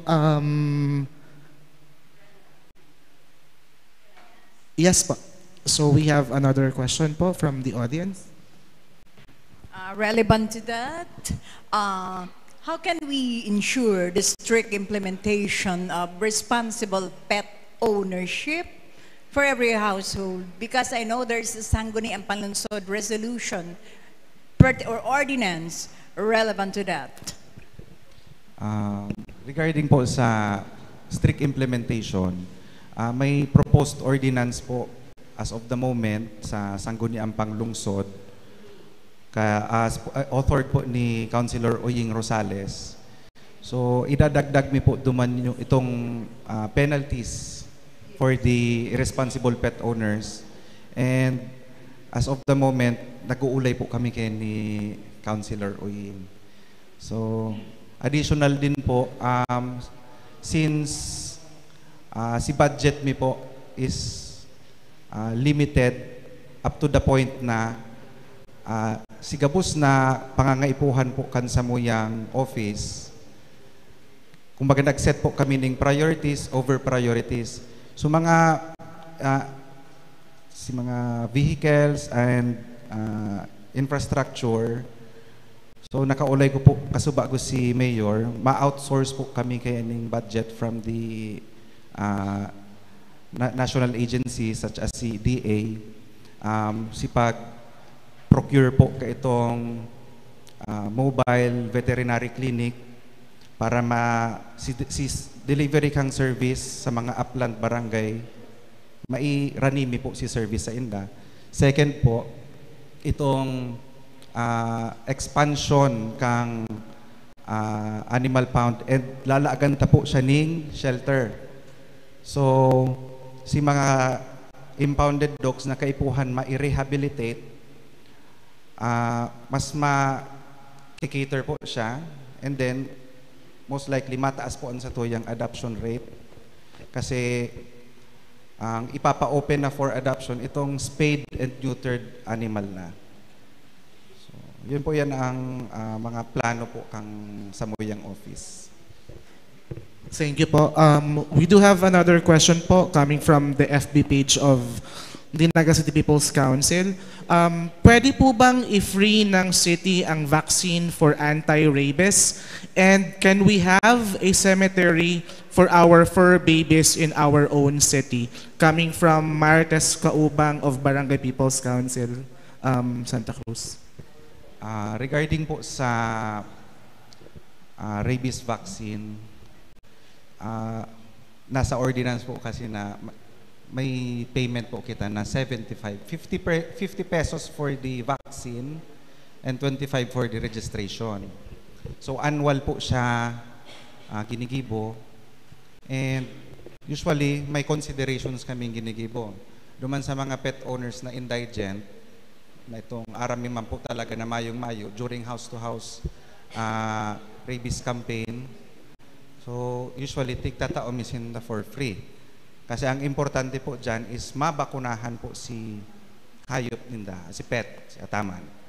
And regarding po duman sa pet cemetery, although uga na po kitang ordinance manungod dyan, ang kulang na lang po is si pag-allocate ng space kang syudad kung saan po talaga siya ilo-locate. So waiting po kita sa pag-alat po sa tuya ng daga. Thank you so much po. Any other questions po or suggestions that we have? Ay, sige po. Hello. Hello po, good morning. I'm Nina from Street Post Naga. May questions lang po ako doon sa presentation. Since doon po sa MOOE, medyo di naman na, tawag dyan, parang di na po na-highlight yung impounding. So, can we get like an opinion from the CVO if mas magpo-focus na po ba kayo sa spaying and neutering instead of sa monthly impounding?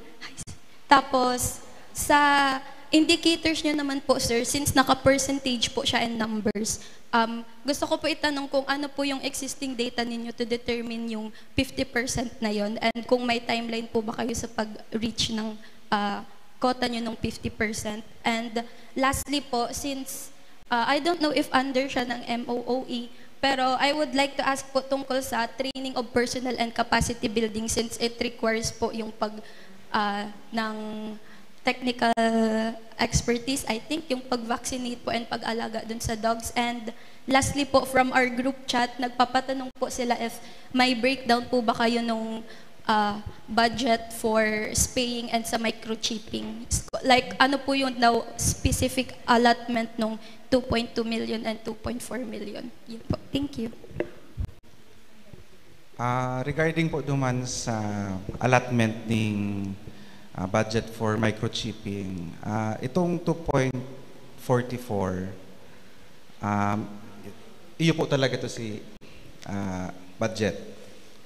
So uga po kayang may bidding process na na nagstay siya ning si nakaulay mi si pet identity 299 po da si unit ng microchip. So ang po dyan is roughly for the year 2026 7,000 ang plano kang office na maimplantan ng microchip. So ini pong program na ini up to 2028 man siya, and kung maray ang sa tuyang results maging sustainable ini for the succeeding years. Regarding man po duman sa allocated budget for the castration and spaying, o kakaya kita ning duman sa responsible pet ownership ordinance na tigpo-propose sa ngunyan, na-mention po duman na ma-charge na ning fee at a low cost. So kasi ang rationale po kaya dyan, sobrang mahal po kaya kang mga anesthetics, si sutures, mga surgical instruments, nakakaipuhanon to conduct the procedure. So magkakaigwa po ning trust fund na si office. So gabos na collection na makukuha po duman sa services na tigre-render, ma-proceed sa trust fund. So 100% siya. So itong trust fund, gagamiton siya sa pag-procure man ning gamit na kakaipuhanon sa vaccination, sa materials, para magkaigwa kita ning continuity sa program. Kasi ang nangyayari po kaya sa past experiences mi sa office, once na maubos na si samuyang supply and mayo ng enough budget to procure the necessary materials, napupunduan sa mong programa. So ito sinaging solusyon kang office mi na maging sustainable si program.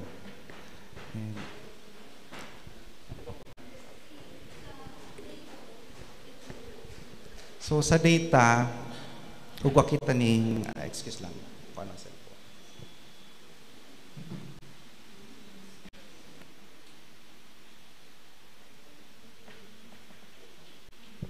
duman po kaya sa data na nakuami, si surrendered dogs, nag-abot po siya ng 63 surrender sa office. So impounded man po, nag-abot siya ng 398. So from March to present po ini.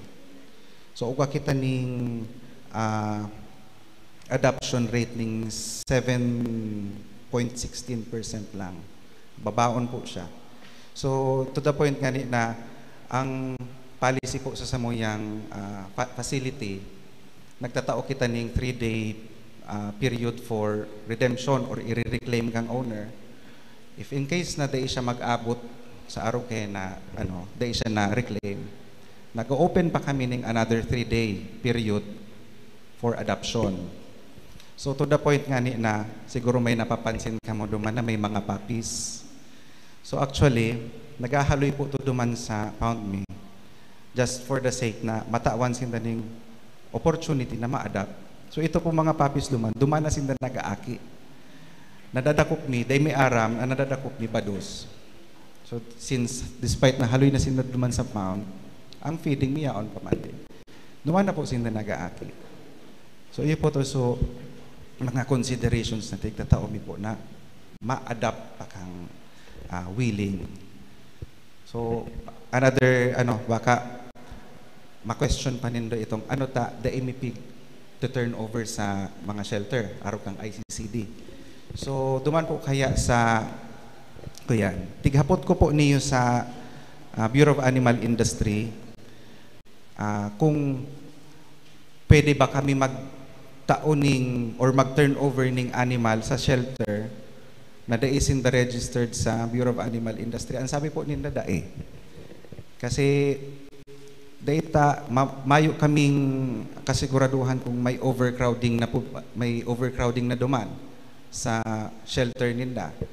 Dahil may aram kung nasusustain ba si feeding.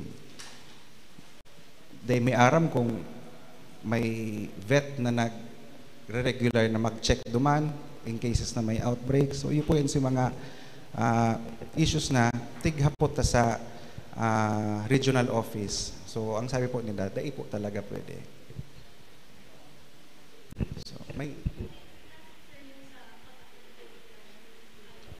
So sa capacity building, yaon man po dun sa budget. May budget po kami for training. So kasali po siya.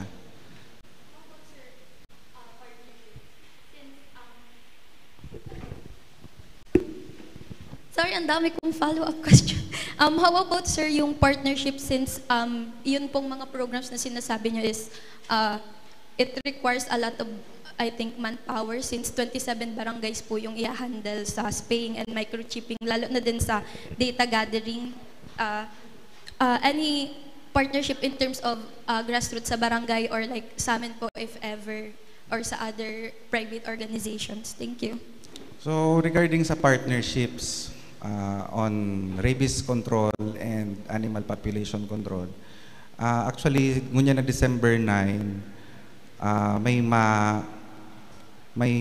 mababa po digdi yung organization, si Center for Christian Veterinary Missions. So makandak kami ng TNR sa Upper Barangay, si Panikwason and Carolina, kasi siya yung pinaka-kaipuhan ng Arokay na service since dakulon ang may duwang rabies case duman at duwang K9 rabies case. So, kapartner mi man po din si Central Bicol State University of Agriculture, si Bicol Veterinary Medical Association sa mga programs na iyan. So, and kami po, willing kaming makipag-tie up with Street Post Naga with regards to sa pagkandak ng seminars. So, ang plano mi na pati si mga schools, so elementary and high schools, mag-create na ning awareness with regards to rabies and responsible pet ownership. Kasi ang goal ta digdiyo, ma-instill ta si relevant information sa edad na aki pa sana sinda nga rig madara ninda yan pagdakula ninda. So, iyo po yan sa mga programs na na-miss out before. So, yan man lang po ang samuyang comments regarding po duman sa concerns nila. Hello. Thank you po. Ayan, sir. Since nabanggit niyo po, sir, na yung proposed budget niyo po pala, from CBO po pala to, TJ from Youth and Student Sector din po. Also from People's Budget Coalition and Government Watch Pro Health Monitor. Yan po. Nabanggit niyo po kasi kanina pa yung changing of discussions niyo po regarding dun sa castration and spaying, also dun sa microchipping. Kanina po nabanggit niyo 2.4 million ang budget. Yes po. Target niyo po is within until 2028. Po. Itong allotted budget for microchipping is for 2026 lang po ito. So, sa succeeding years up to 2028, may na-project naman po kaming budget for that. Yan na-review ko lang po dun sa may finish line budget. Sa may sa castration and spaying, may allotted po tayong 2.2 million. And dun sa microchipping is 3 million ang budget po. 3 million. Yes po. Ito po ang pigbasehan mi po, so updated na LBP Form 2 and 4. So medyo nagbawas po si 3 million, naging 2.4 po siya. Yan. Tapos suggestion lang po from People's Budget Coalition. Yun nga po, since na-open nyo na rin po, pwede ta rin po i-consider itong other other NGOs, other foundation para maging partner like yung Biyaya Animal Care for castration and spaying and such po. Yan po. Thank you very much. So regarding po duman sa Biyaya Animal Care, nakipag-ulay na kami kayan. May group chat kami actually through Viber. So pati itong Philippine Animal Hospital Association, so constant ang samoyang communication dyan with regards to free castration and spaying services na Kuya Nigdi Sanaga. So usually, dakulon po kayang municipalities ang nagre-request sa INDA. So ang nangyayari, i-schedule kita kung noarin. So just in case na magkaiba po kitang slot, ma-informan po ang samong office sa Arokena Services.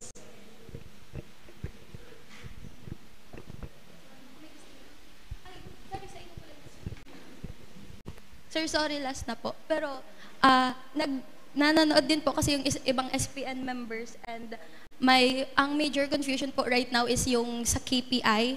So, is it possible po ba yung indicators po, yung percentage na minention ko po kanina, is it possible po ba, sir, na ang indicator is numeric instead of percentage? Since based on your answer po, ang data nyo po is from sa mga nai-impound nyo na animals starting from March and hindi po siya like very strong na from years before po yung date. So, feeling ko po medyo tricky po yung baseline data natin na if magbe-base lang po tayo sa impounded animals. So, yun po.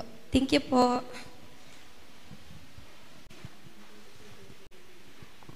So, ano po kaya duman? Itong surrendered, nasa 63 po then si impounded is 398. So idadagdag ta siya kasi ito nagpapadagdag ng numbers duman sa facility. So itong redemption, so redeemed dogs, nasa 79 kita. So 79 lang si tig reclaim. And duman sa adoption is 33. So 33 lang na dogs and cats na adopt. So majority po duman as mandated sa mo, euthanize po kami. Alright, thank you so much po. Garon na hot seat si Sir from City Veterinary Office. Any other questions po, lalo na po sa online? Ay, may question pa. Sige pa. Hello po. Meron po ba tayong representative from CPNO?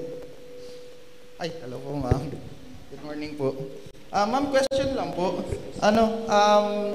May allotted budget po tayo. Hello. Yan, may allotted budget po tayong 1.5 million para sa reproductive health and youth spaces.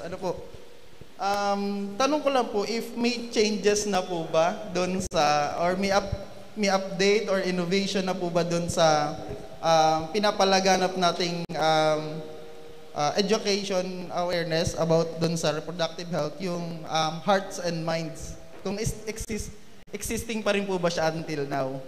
Yan kasi po for the past years, more on I don't think mga 3 years or ilang beses na rin po ako naka-attend personally sa kinakandak na Hearts and Minds na reproductive health session ng CPNO.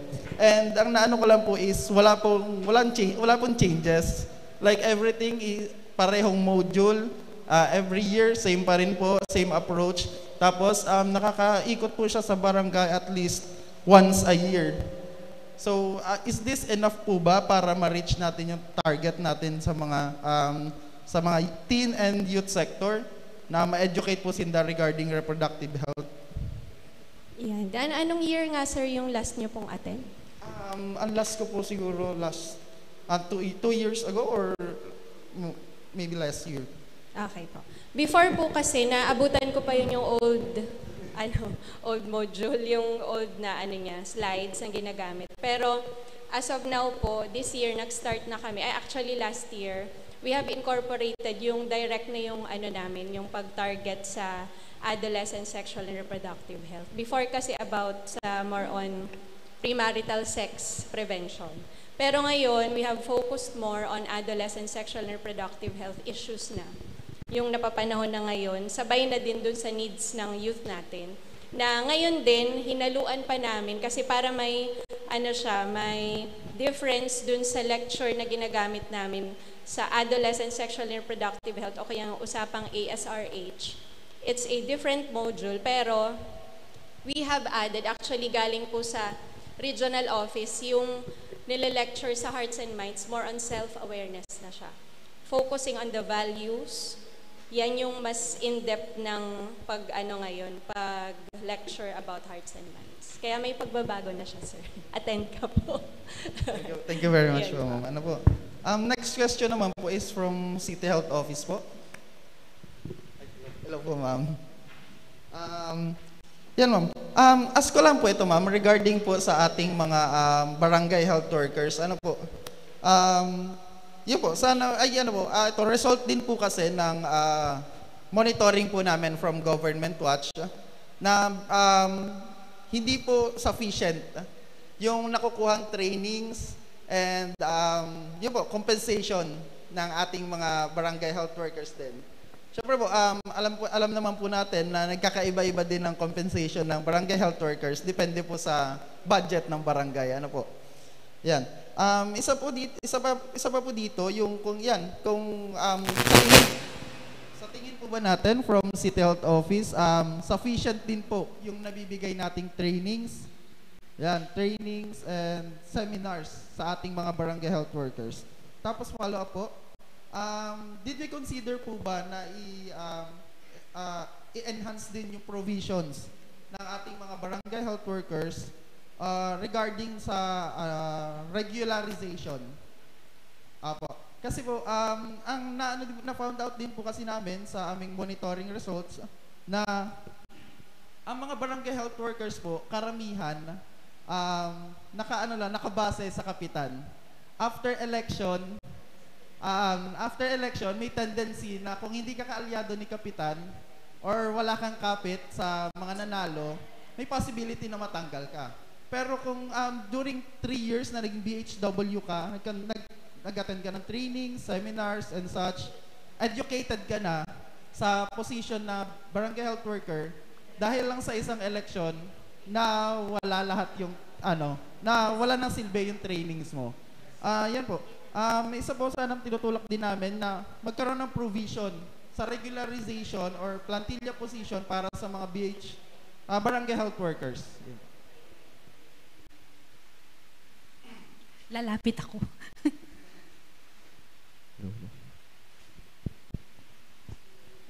Well, actually, we share yung frustration regarding the BHWs kasi yung current basis of employment nila, wala talagang security of tenure. It has been challenged, reviewed, and submitted, and reviewed. Hindi talaga siya nabago. Talagang nakadikit siya sa barangay captain. No. Hindi ko alam kung mababago yan kasi it should be from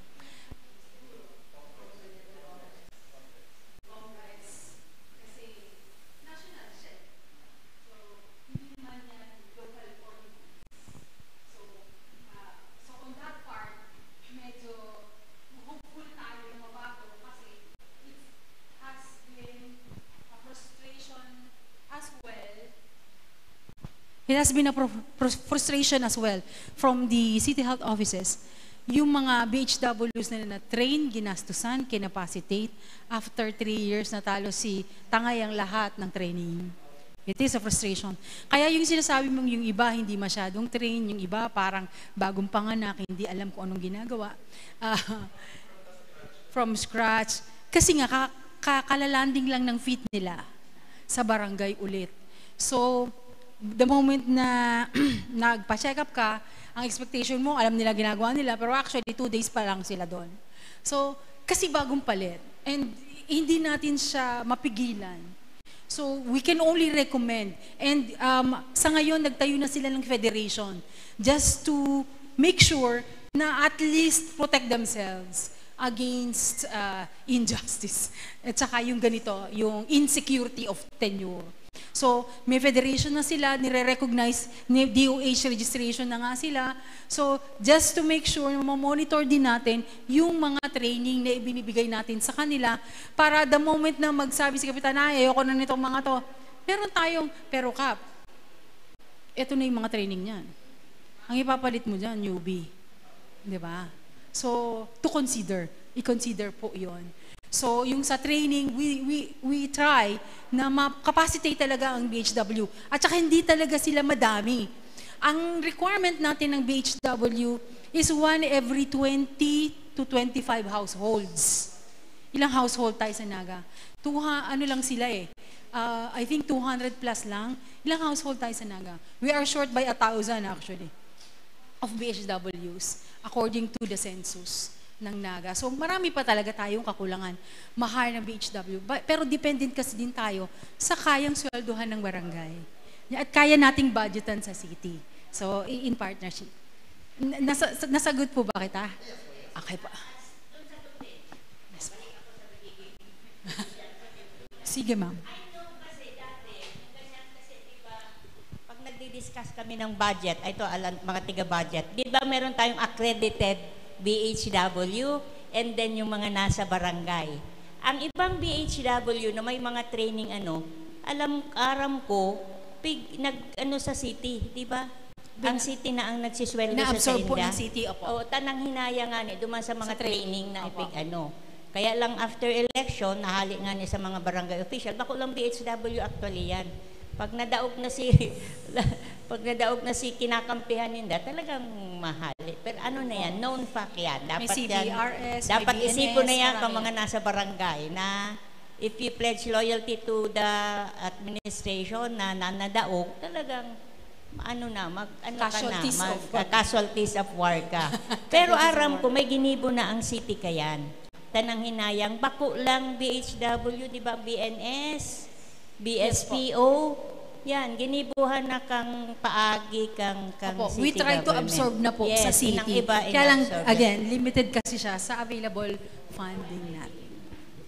Ma'am, I do have a follow-up question with regards dun sa compensation for BHW. Or siguro, paglilinaw lang kung tama ba yung intindi ko or yung pagkakaalam ko. Kasi with regards dun sa compensation ng BHW, so yung sweldo sa barangay, they also have a counterpart sa city. But then again, yung clarification na gusto kong malaman is, hindi lahat ng BHW is nakakakuha ng counterpart from the city, especially if you are above 35 years old, I guess? Parang hindi ko alam na may age limit. Parang wala naman yatang ganun. Doc Amoranto sa BHW, may age limit tayo na may compensation. Parang wala namang ganun. Can you help me? May mga nag-reach na kang retirement naman. Oo, mandatory na talaga. So talagang mahali sinda. Pero sa age requirement, mayo akong... Because reason why I ask, in Barangay Peña Francia, there are a couple of BHWs that are above 35 years old, and then they're not getting a counterpart from the city. And the explanation is because they are over 35 years old. That was the explanation that was given to them during that when we asked why they're not getting. Baka pwedeng manawagan sa kanila, pumunta siya sa city para maalaman po natin kung ano ba talaga ang sitwasyon. Let's find out. Hindi as a rule po, wala po akong ganyang alam na rule. Okay, sige po.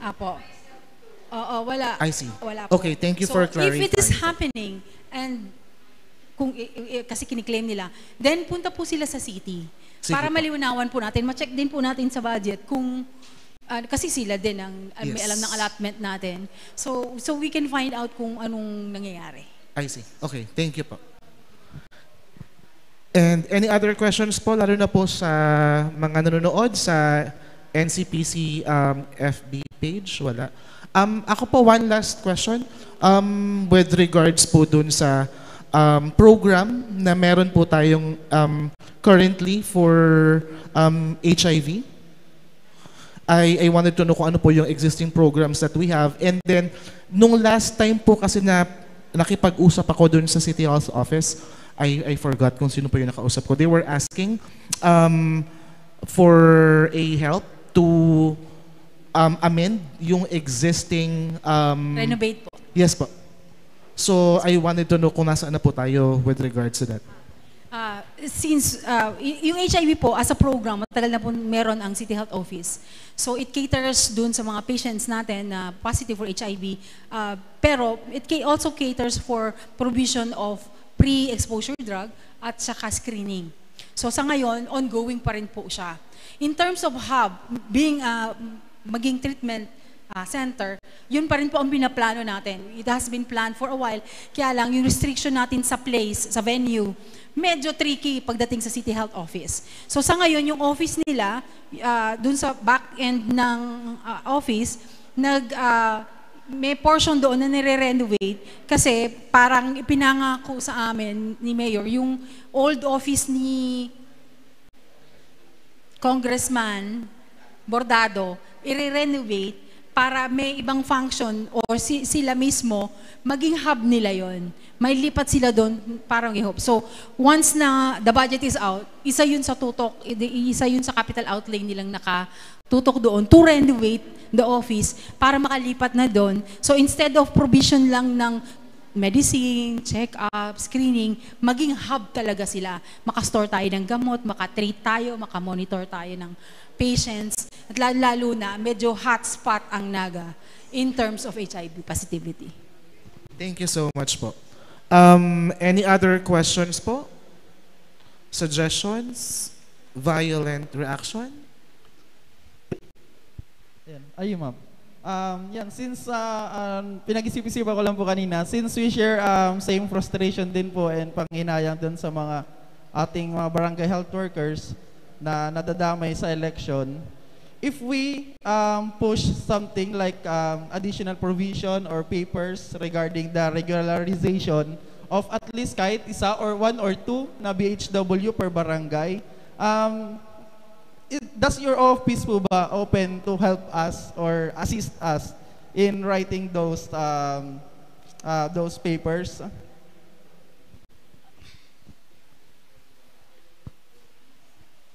Medyo tricky yan eh.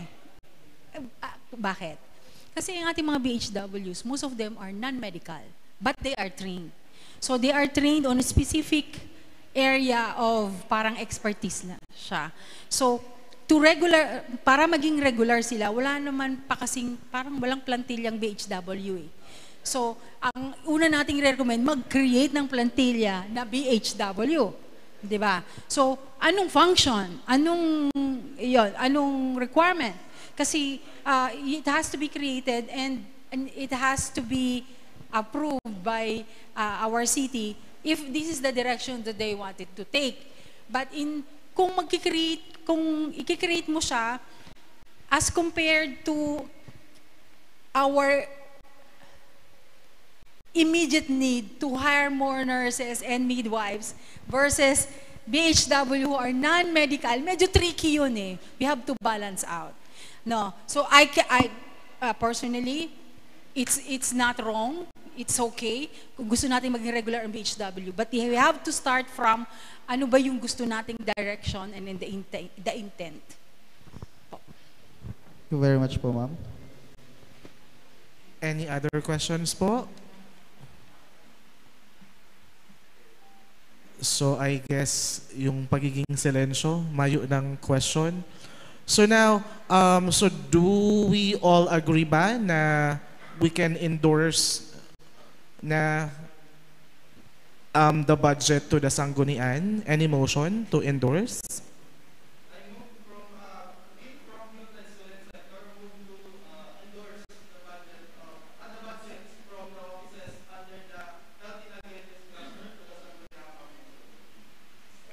Seconded? Okay. Thank you so much po. Ulit.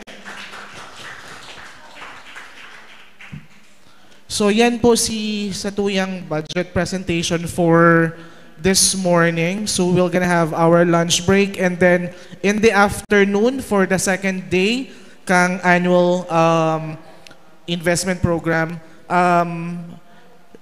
Later we will gonna have the social protection and inclusion cluster, and then the environment, infrastructure, housing, and urban development cluster. So once again, thank you so much po sa gabos na participants, especially po sa mga resource person coming from the local government unit of Naga. Thank you po.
We have the Naga City People's Council, and that council has representatives in all the standing committees in City Hall. Meaning in everything that we do, there is an unelected NGO representative that sits with us. So working together, you're now saying that we would like to achieve the goals by working with the citizenry.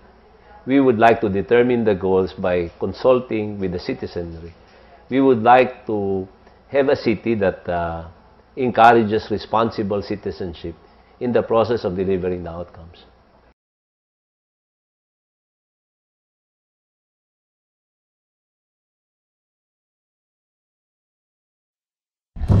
For the sake of the Filipino people,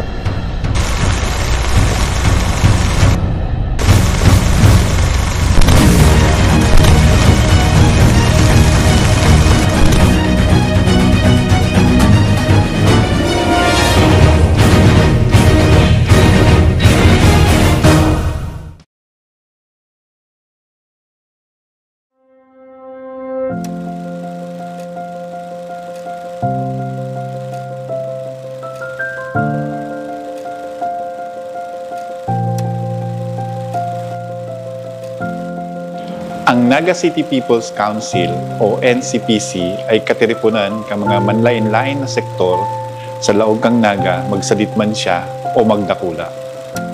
Ini ang institusyon kan mga civil society organizations na kung sain sinda nagtatarabangan, nag-uurulay, asin nagkakasararo.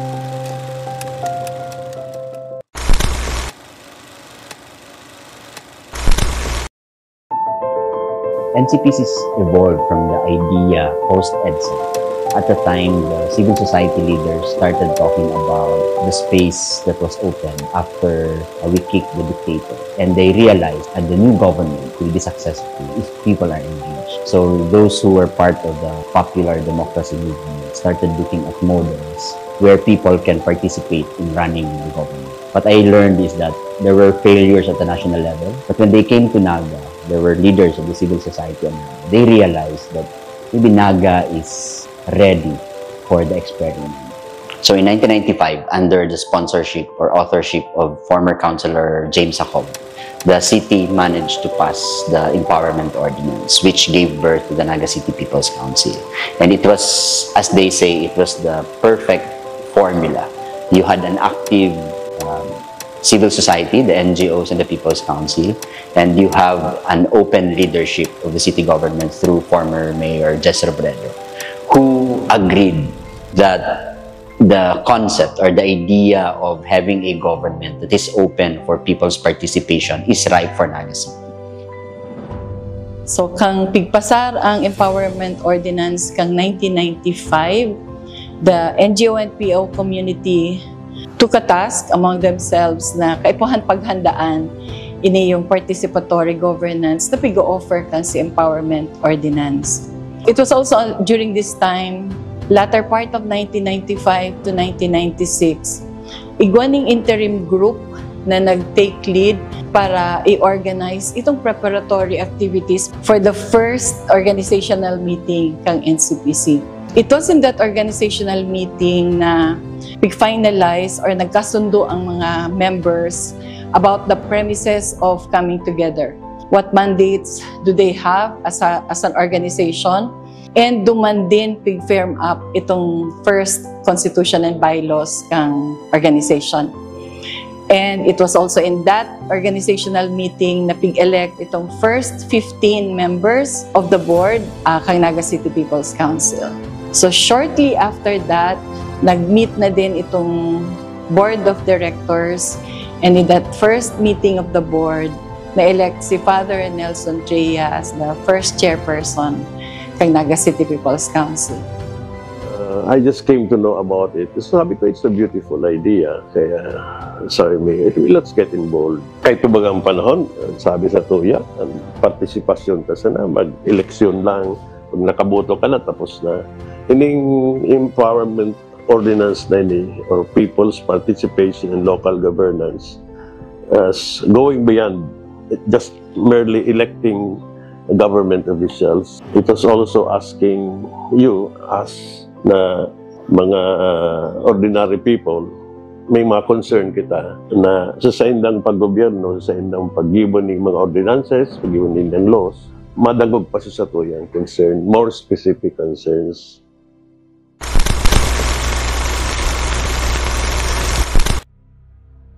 So after 1996, when the Naga City People's Council was born, at the time, I think it was organized under 10 sectors with more or less 44 organizations.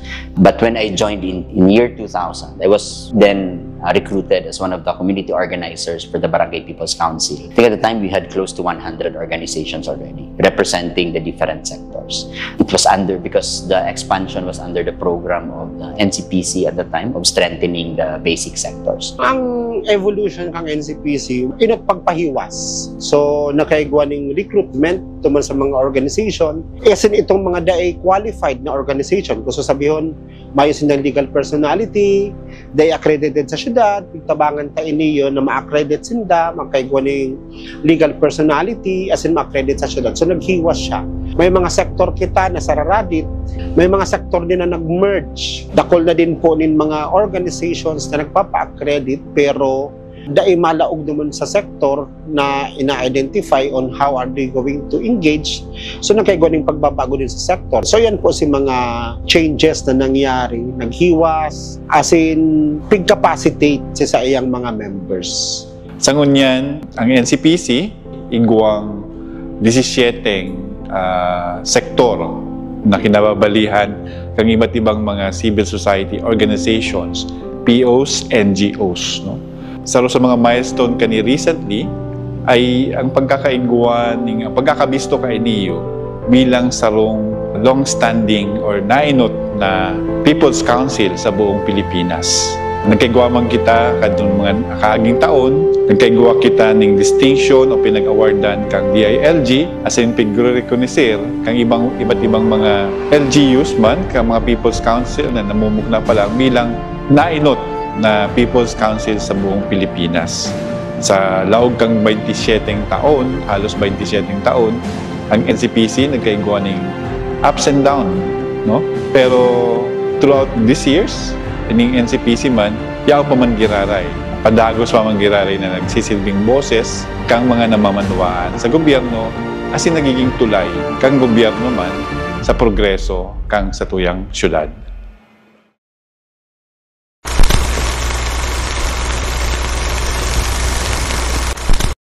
And siguro critical collaborator. To empower. Respeto. Participation. Empowerment, tapos siguro unity. United. Bridging people. Modelo. Service. Always in good service. Inclusivity.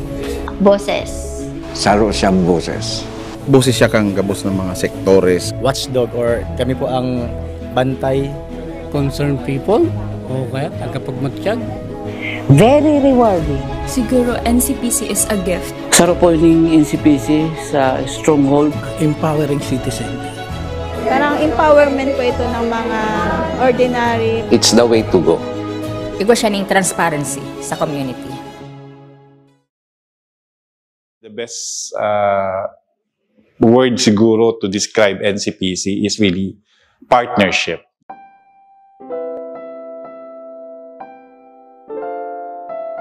Partnership kang gobyerno, kan kasayang nasasakupan, kang gabos na tao. Sa partnership na niyo, hinihiling ta na ang gobyerno sa rutang partner, kaibanan. We are not the enemies, we are partners towards development.